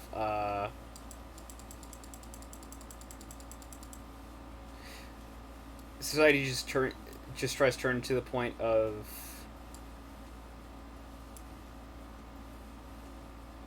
basically society just turns to the point of like just sorry, I'm losing my mind. But anyways, it's a series where it's like technology has progressed to the point where there's androids, and society has progressed to the point where it's just like they think androids are evil and they're trying to burn them. There's this one dude who's like, no, don't burn the androids, and it's just like he saves one of them, and then pretty much just like decides to show like, hey, this is just this is what it means to be human and everything. This is what it means to have a life. Then like cut to years later, and that android, that girl, is like she was part of a war where she's dealing with these aliens that are like threatening to destroy humanity, and it's like she's a part of like this whole war where she's the only fighter left, and the only reason she's fighting is because she was given an order where it's like it doesn't matter how long the war progresses, keep fighting until we send a message saying you're more than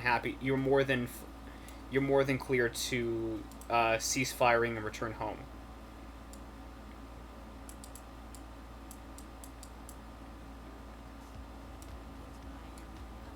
And it's just like it's a story focused around this girl, and then there's also like a group of underground villagers with this kid and his sister, and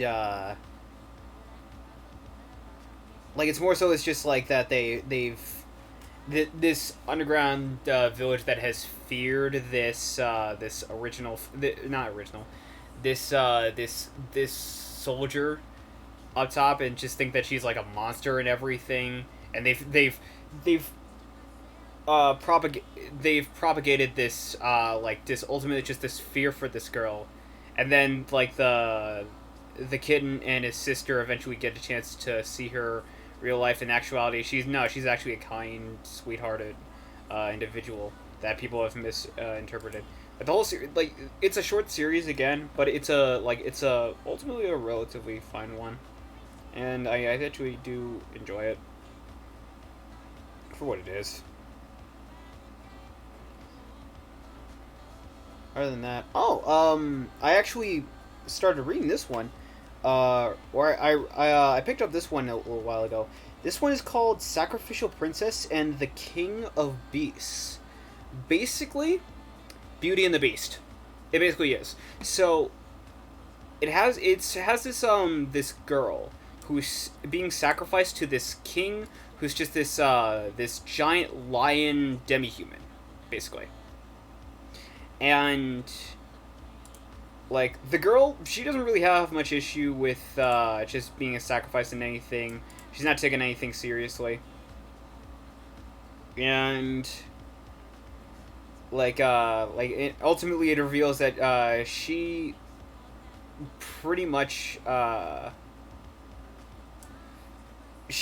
is like she comes from a family where it's just like, due to the way the world is, and like the whole thing around this world in this series is that like people are sacrificed to the animal king and this lion demi-human dude. They're sacrificed to the animal king, and like those who are sacrificed cannot live like normal lives or anything. Like if you're sacrificed, you're basically just like everyone shuns you and outcasts you because you're just fated to die.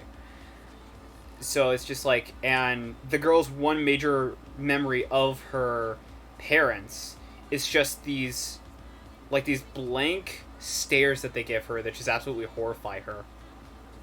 And so like the king takes pity on her and decides that ultimately she can like she's still gonna get sacrificed, but it's just like, hey, let's just let her roam around. It's not gonna hurt anything. and like he starts starting to take a little kinder to her, and like she wants to she wants to go like see where flowers are and everything, and then he takes her to this one hill where it's just like there's actually flowers growing because where the king lives is just like it's covered in this is toxic miasma for humans, where for animals it's perfectly fine, but animals and demi-humans is perfectly fine, but for humans it's just like it's very it's very potent and can be very toxic for them, as well as like stuff like plant life. But it's just like he takes him to this he takes this girl to this one area where plants are still growing and flowers are still fine and everything, and then they just ultimately they just sort of have a good time there. Eventually comes to the point where the sacrifice happens, and the girl finds out that more so the king of beasts and everything is actually this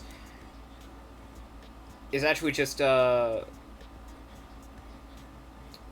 is actually in reality the king of beasts, the dude who is like everyone is sacrificing humans to and everything, or not, sacrificing humans to, and just like people believe like, you know, every night at this particular point he sacrifices humans to do this.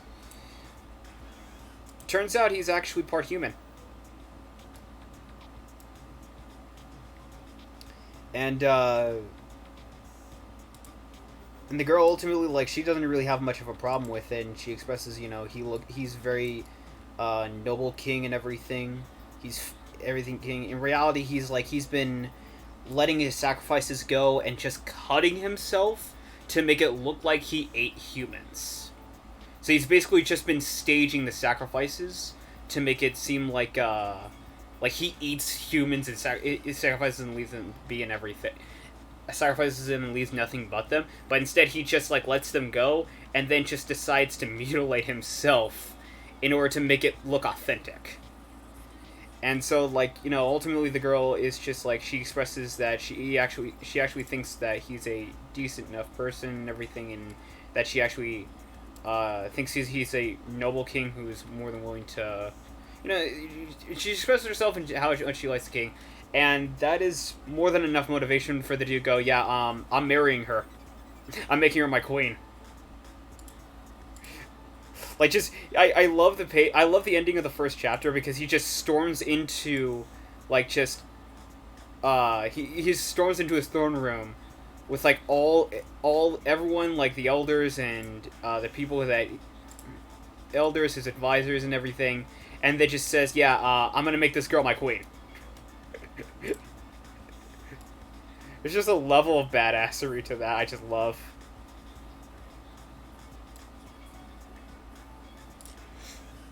Oh my god.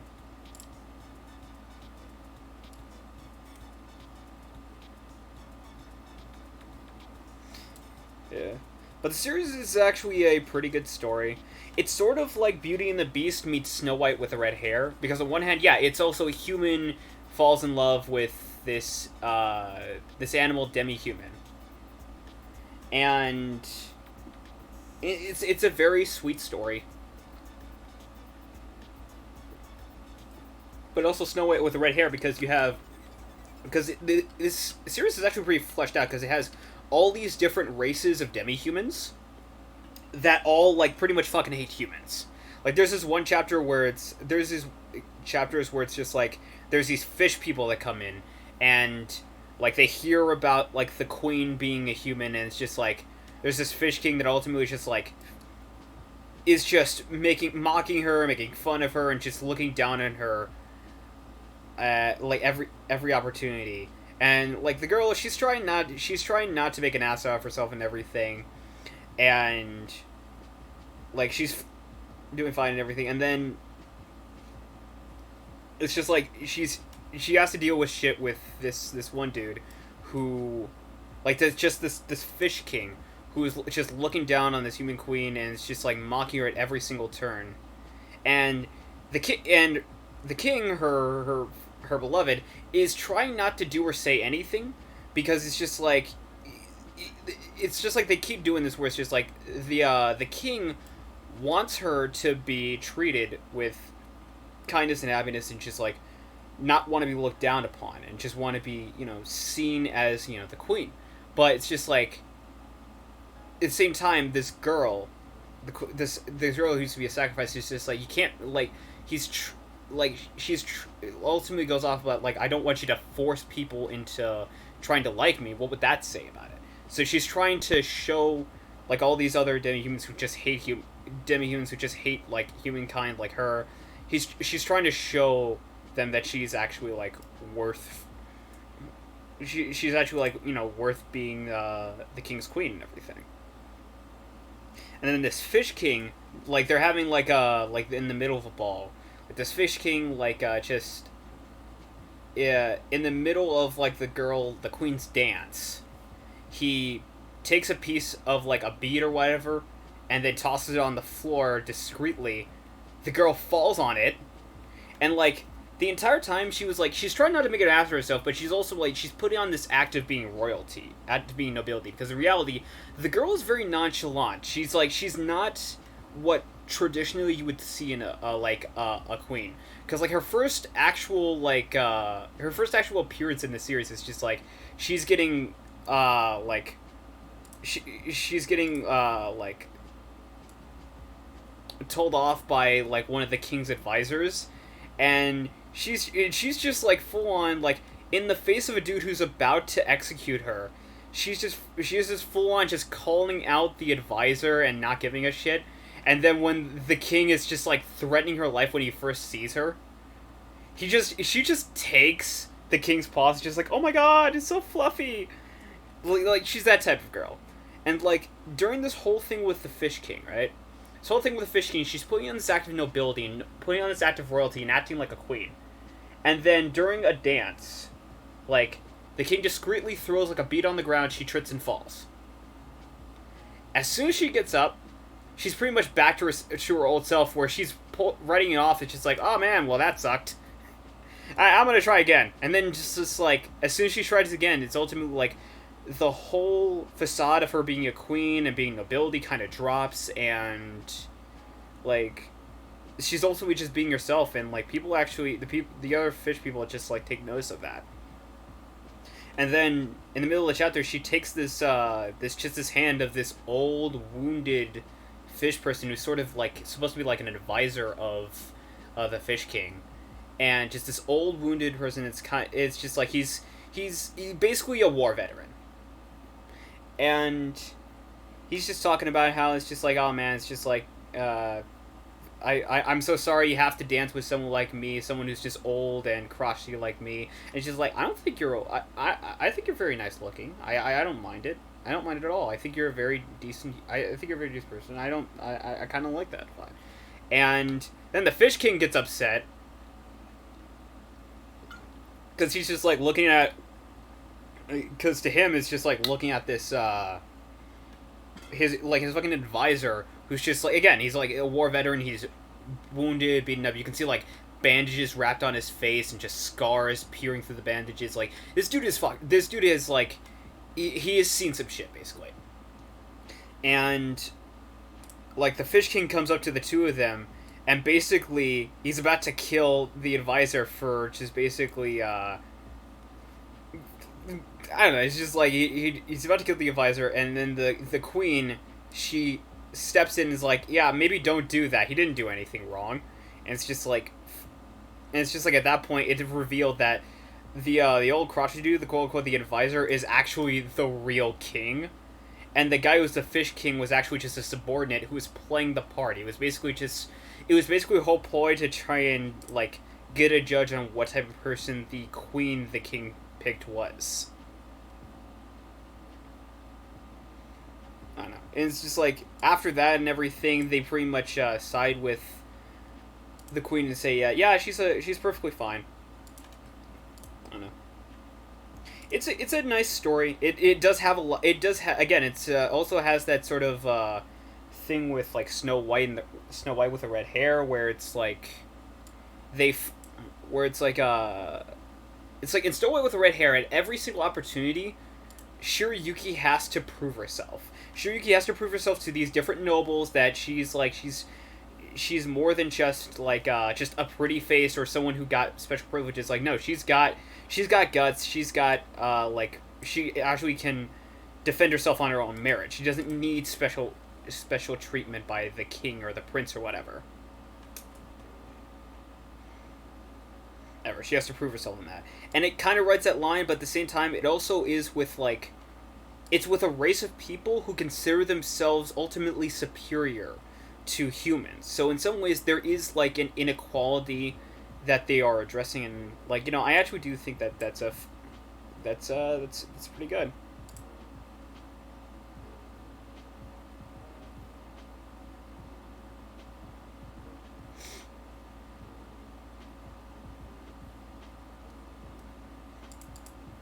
Yeah.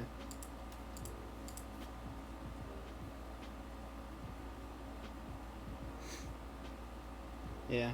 But the series is called The Sacrificial Princess and the King of Beasts. Basically, Snow White, or not Snow White, Beauty and the Beast meets Snow White with the red hair. It's a very good series. Other than that, I've also been reading, this one's is, I think, a Korean manhwa. It's called Marry My Husband. So, let me tell you about how this starts. So, ultimately, this starts with a girl who has cancer, is like, she's like she's like in chemotherapy, she's bald, like she's having a shit life. And it's like nobody is visiting her, not her husband, not her best friend, like nobody is visiting her. And she's been dealt basically this shit hand in life. She has like this shit stepmother who just like is just walking all over her and just going like, yo man, like why can't you, like she basically is like this stepmother that is stuck in old tradition. It's just like yeah like it's just like the guys need to go to work and the girls need to stay at home and cook dinner. You just need to cook dinner and like cook, man, and then you also have to give me grandchildren, you know, that type of girl, that type of mother. And like, and then she also has this best friend who's just like, quote unquote, who's always been there for her, so on and so forth, like this prettier best friend. And then it's just like, so this girl at some point, she decides, you know what, I'm just gonna head home where my husband is. I'm just gonna see him for a day. It's not gonna hurt anything. It's like, and basically she's kind of already on death row. She's already kind of on death row. And like she takes a taxi or whatever. She goes home, and then she finds an extra set of shoes at home that aren't her husband's. She walks into the bedroom, and she catches her husband sleeping with her best friend. She gets pissed off at both of them, and starts berating her best friend at that point. And her husband like tries to get her to snap out of it, and then pushes her onto a corner of a table, and it impacts her head. She starts bleeding and dies. And the story is just like, how the fuck did I get to this point? What the hell did I do to deserve this life? I want a second chance and everything. She's talking about how she wants a second chance, and then she realizes, wait a minute, I've traveled back in time, and this is like months or years, sometime prior to when she got married, or when she even died. It was sometime around when she was engaged, or on the verge of being engaged, and she was basically given a second chance to turn things around and like correct the life that she had. And the whole story is centered around her. Basically, what she's trying to do is, because since she knows everything that had happened to her and how she got screwed over in life and how like she was dealt a bad hand, what she's basically doing is because she knows that her soon-to-be husband and her best friend are going to be cheating on her. So what she decides to do is, oh yeah, you know what? I'm going to gear my best friend and my soon-to-be husband, I'm going to gear them to be together. And it's just like, because the whole thing around her story is that ultimately, like, when she got married to him, she ended up getting cancer, and I think it was mainly because the husband was smoking. She got cancer. She like they were short on money and everything. They didn't have any money, and again, it's just like she got dealt a bad hand, and she had people who didn't give a shit about her. So it's just like, you know what? If they're not gonna give a shit about me, I'm not gonna give a shit about them. So she tries, like, making her like the people that she knew closest, just making them into like just trying to push them into being like married.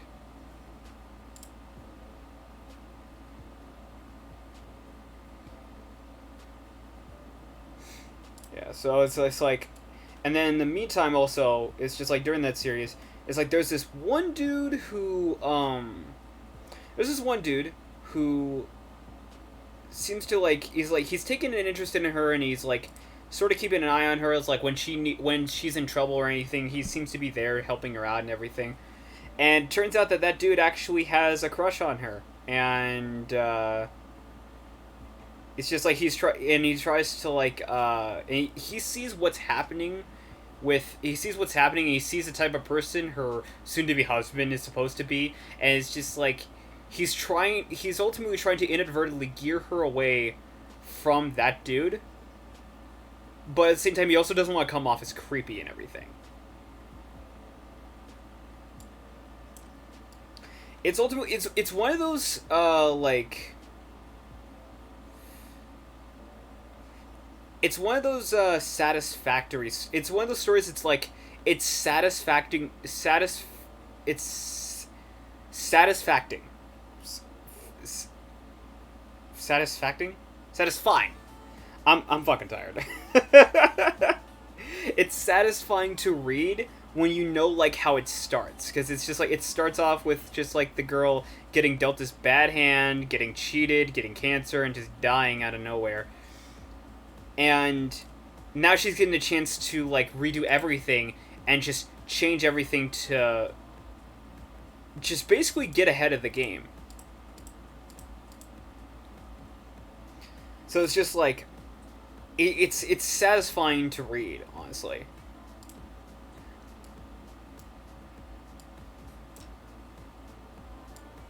I don't know. It's a good story, and I also checked in. It's like I believe recently it wrapped up too. Honestly, in the grand scheme of things, the thing I could say most about the series is that I think it did go on for a little too long. But that said, it's just like, I mean, for what it is worth, it pretty much the issues and everything kind of got solved. So yeah, it's just like everything was pretty much said and done, and it ended on the note it wanted to. Like, in the grand scheme of things, it just feels like the series is basically poetic justice. That's what it feels like. There's a few different, like... It's interesting because, like, there's a few different stories out there in, like, either Korean or Chinese manhwas that focus on, like, revenge stories where they get, like, dealt a bad hand in life and then die. And then they're given a second chance in life to actually turn things around. It's not an original thing, but it's just like, I don't know, something about that story in particular is actually, like, I don't know, it's actually kind of satisfying.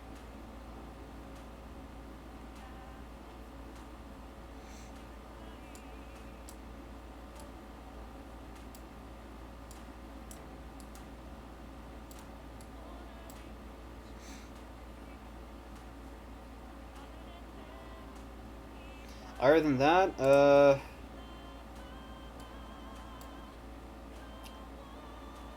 so, I came across this one channel, because, like, I've said this before, but it's just, like, I'm a fan of the Boruto manga, and the reason for that being is because I like it. Bite me if you think otherwise. If you don't like the fact that I like it, bite me.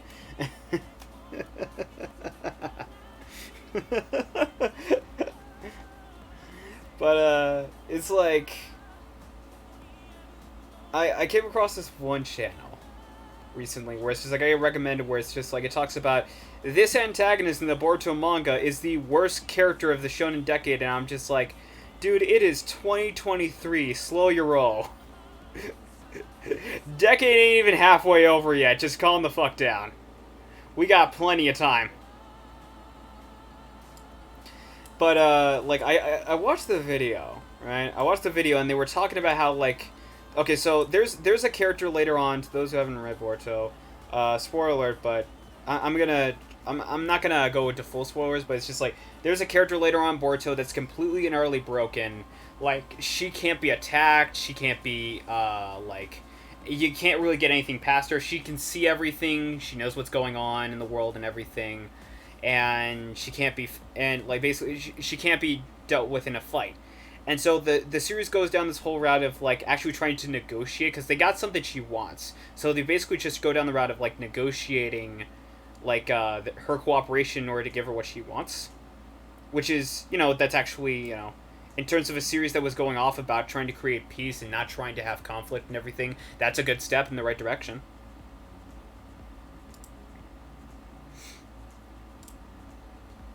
And it's just like the person was writing him off as just like pretty much their whole like complaint about it was that she was uninteresting, like her power was uninteresting and that it was boring. It's just like this is just like it makes it like her power is like she's completely and just like it just ruins Naruto in terms of fighting. It's just like, well, maybe the series is just going in a different route as opposed to just being constantly fighting. Maybe the series is trying to do something different with its formula. But the person was just going off about how it's like this character is just completely and utterly fucking bad. And then I get recommended another video because it's YouTube, and once you click one video, you're doomed for life. One video where it's just like I don't know how many months ago, but it was just talking about how this new system in Boruto is actually like the worst thing to happen to the Naruto franchise. It's breaking the Naruto franchise. And out of curiosity, I checked the person's channel and just like, okay, how many videos on this one fucking show have you made? Dude's almost the entire channel for over like 2 months or so has just been nothing but that. Has been nothing but Boruto. And I'm thinking, okay, out of curiosity, how long has this hate boner been going for? Like, how long have you had this hate boner? How long have you been talking about Boruto or Naruto and whatever? So I go to this person's oldest videos. Day one, they have been talking about this series, and they've been like over, I think, like 2 or 3 years. It's just like, wow. On one hand, I guess you do whatever pays the bills, but on the other hand, dude, there's other series, especially Shonen Battle series, outside of Naruto and Boruto. It's just like, I admire the commitment, but at the same time, it's like, yo, you want to find something else you want to talk about, man?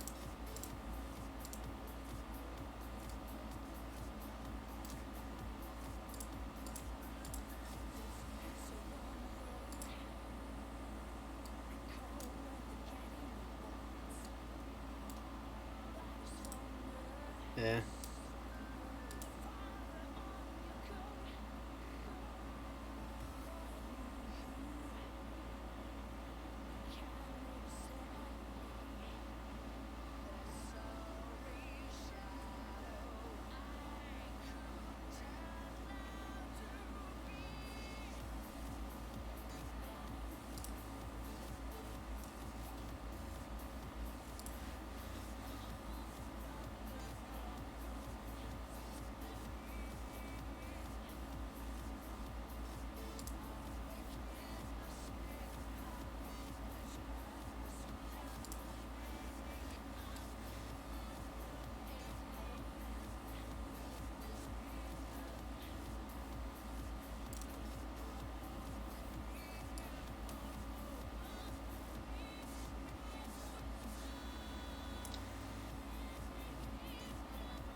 Other than that, I mean, I'm sort of on and off with this series, but there's one about okay, so it's called Kuchi ga Sakatomo or Kuchi ga Sakatemo Kimi ni wa. It's basically like so it's a story of basically taking like Kuchi Sakeona, which is in Japanese is the slit mouth woman who it's like she'll appear in like in a coat with a dust mask and say like, "Hey, am I pretty?" If you say yes, she takes off the mask and she has this just this slit mouth from ear to ear and say, "Am I pretty now?" And if she say no, she kills you. If she say yes, she gives you the same treatment and cuts your mouth ear to ear, basically, and then I guess just kills you. But there's this one dude who's just like this stone-faced dude who basically just ends up wanting to actually marry the woman. And the whole series is around like, hey, if give me a year. If you can scare me before the year is up, I will. I'll stop asking you for marriage. But if you can't, well then I guess we're getting married. So then they start living together. It's just a wholesome slice of life series for what it is. Other than that, I haven't read other stuff like in terms of I guess stuff like online comics. Goth Girl and the Jock, which is a Merryweather comic. And anybody who knows Merryweather knows that dude has the dude has like a history of making some honestly dark stories. He makes some dark stories. But I read the entirety of season 1, Goth Girl and the Jock. It actually is very wholesome. It's a nice story that focuses just like on two people that, by all accounts, like everyone is saying, oh man, you don't belong together and everything, and it's just like, by the end of it all, them going is just like, pretty much not caring and just deciding to live their lives happy together. I know it's a nice story. It actually went a lot less darker than I thought it was gonna go.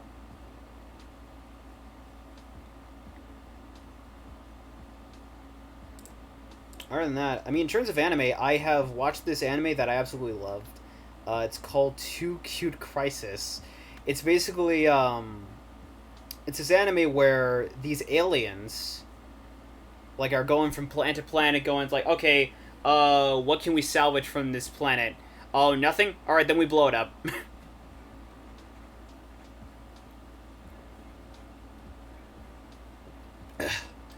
So, it's one girl, like this top head scientist of this alien faction, right? Top head scientist of this alien faction goes down to the planet Earth. Like, they get a chance to look at the planet Earth, and they just take a look at it. And she ends up at a cat cafe. And it's just like, she's never been in a place like this, of course. And so she's just looking around, and it's just like, she gets open the door, and it's just like, it's like imagining a person who has lived under a rock coming across cute animals for the first time. It is ridiculously wholesome. And it's absolutely like, I love this series to bits. It's just like, she's just sitting in a cat cafe with all these different cats around her, and it's just like they're wanting attention and her to pet her, and it's just like she's trying her hardest not to have a heart attack from cuteness. It's just so adorable. And it was just like, I think it was really great, honestly. It's just like, later on, like pretty early on, she meets these two other Earthlings and they get along. And it's just like in the middle of like sort of a rain shower, they come across this black cat in a box that just says, please take me. And it's just this black cat that's sort of like, he's sort of sick, he's not really feeling well, he hasn't been taken care of properly. And like the alien is just like, wait, people just dump their cats here? They don't take care of them? It's just like, yeah, some people will just do that. Which, in some ways, yeah, it happens. Like, it can happen. Like, if you don't have the means to care for a pet, sometimes you just gotta give them up. It happens.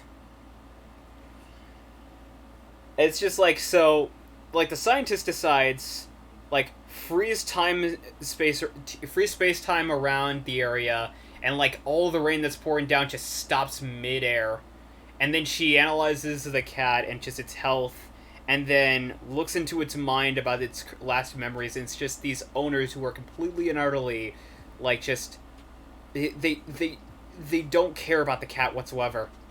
Like, the cat's, like, needing food or needing to, like, be like taken care of better or needing attention, and it's just they don't give a shit. So they're like, you know what?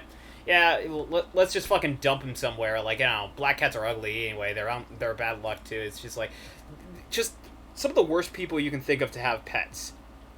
The alien, after seeing that, goes, fuck those bitches, and then blasts their fucking house after finding where they live with a laser from the sky, just so that they can know the pain that they caused their cat. After that, the cat that was in the box that was sort of sick and everything, she fixes and heals up and everything, and the cat actually takes a liking to her because, she saved the cat's life. Like, the rest of the series is focused around her trying to get used to living with a cat. It's very adorable. It's very cute. It's called 2Q Crisis. I love it.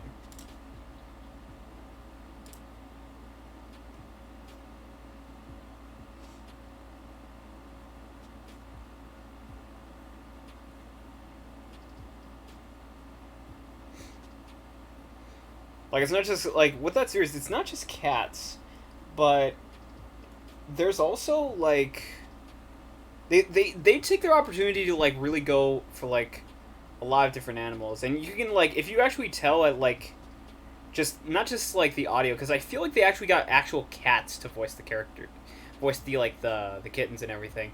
But they also added in, like, stuff like rabbits, stuff like, hamsters, like sugar gliders, I think, and they added in other animals like pandas, lions, lion cubs. Like, they had all these different animals together, just like these aliens just gushing about them.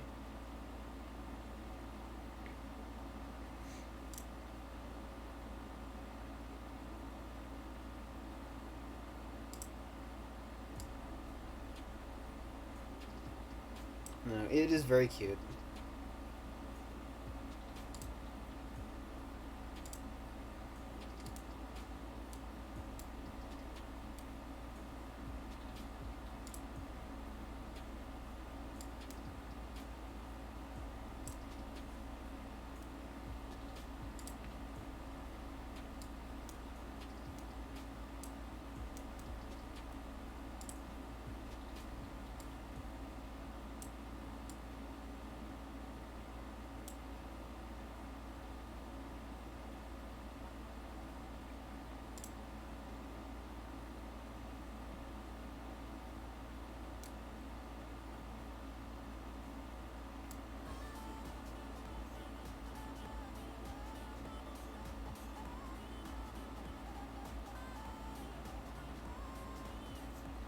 Other than that,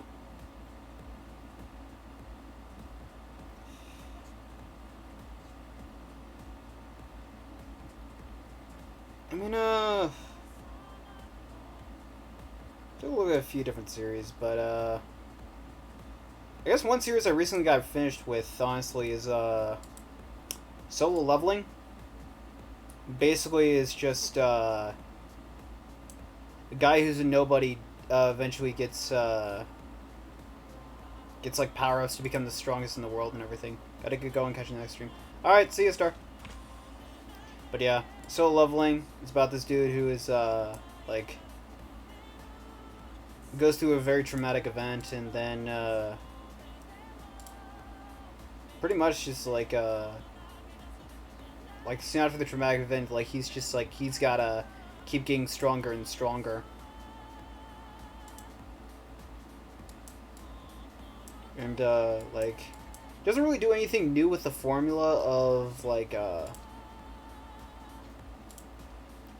the formula of like power fantasies and whatnot. It doesn't really do anything new, but it is.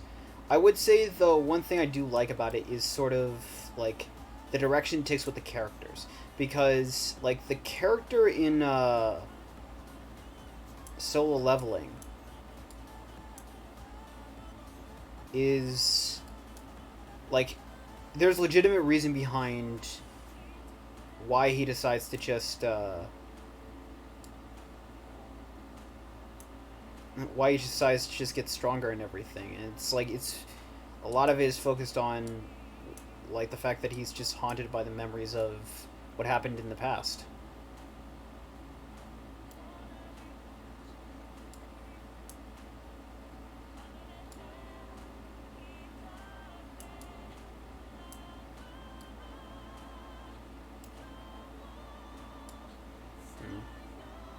For the most part, I don't know. It's a decent series from beginning to end. I liked it.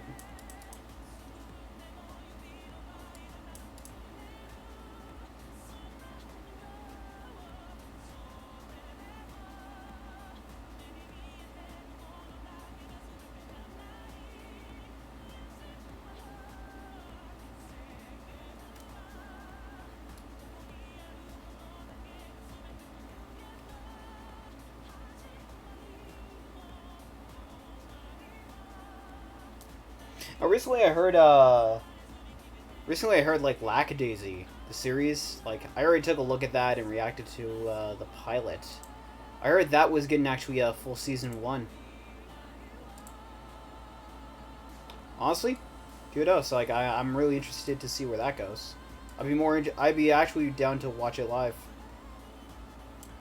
So yeah, that's something to look forward to later down the line. I took a look at the teaser. That's pretty good.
Yeah.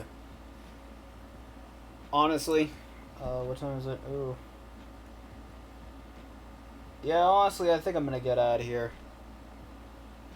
Uh, Aside from the fact that I think I've run out of cars to draw and everything, I am sort of screwed in the bottom barrel in terms of what I want to talk about.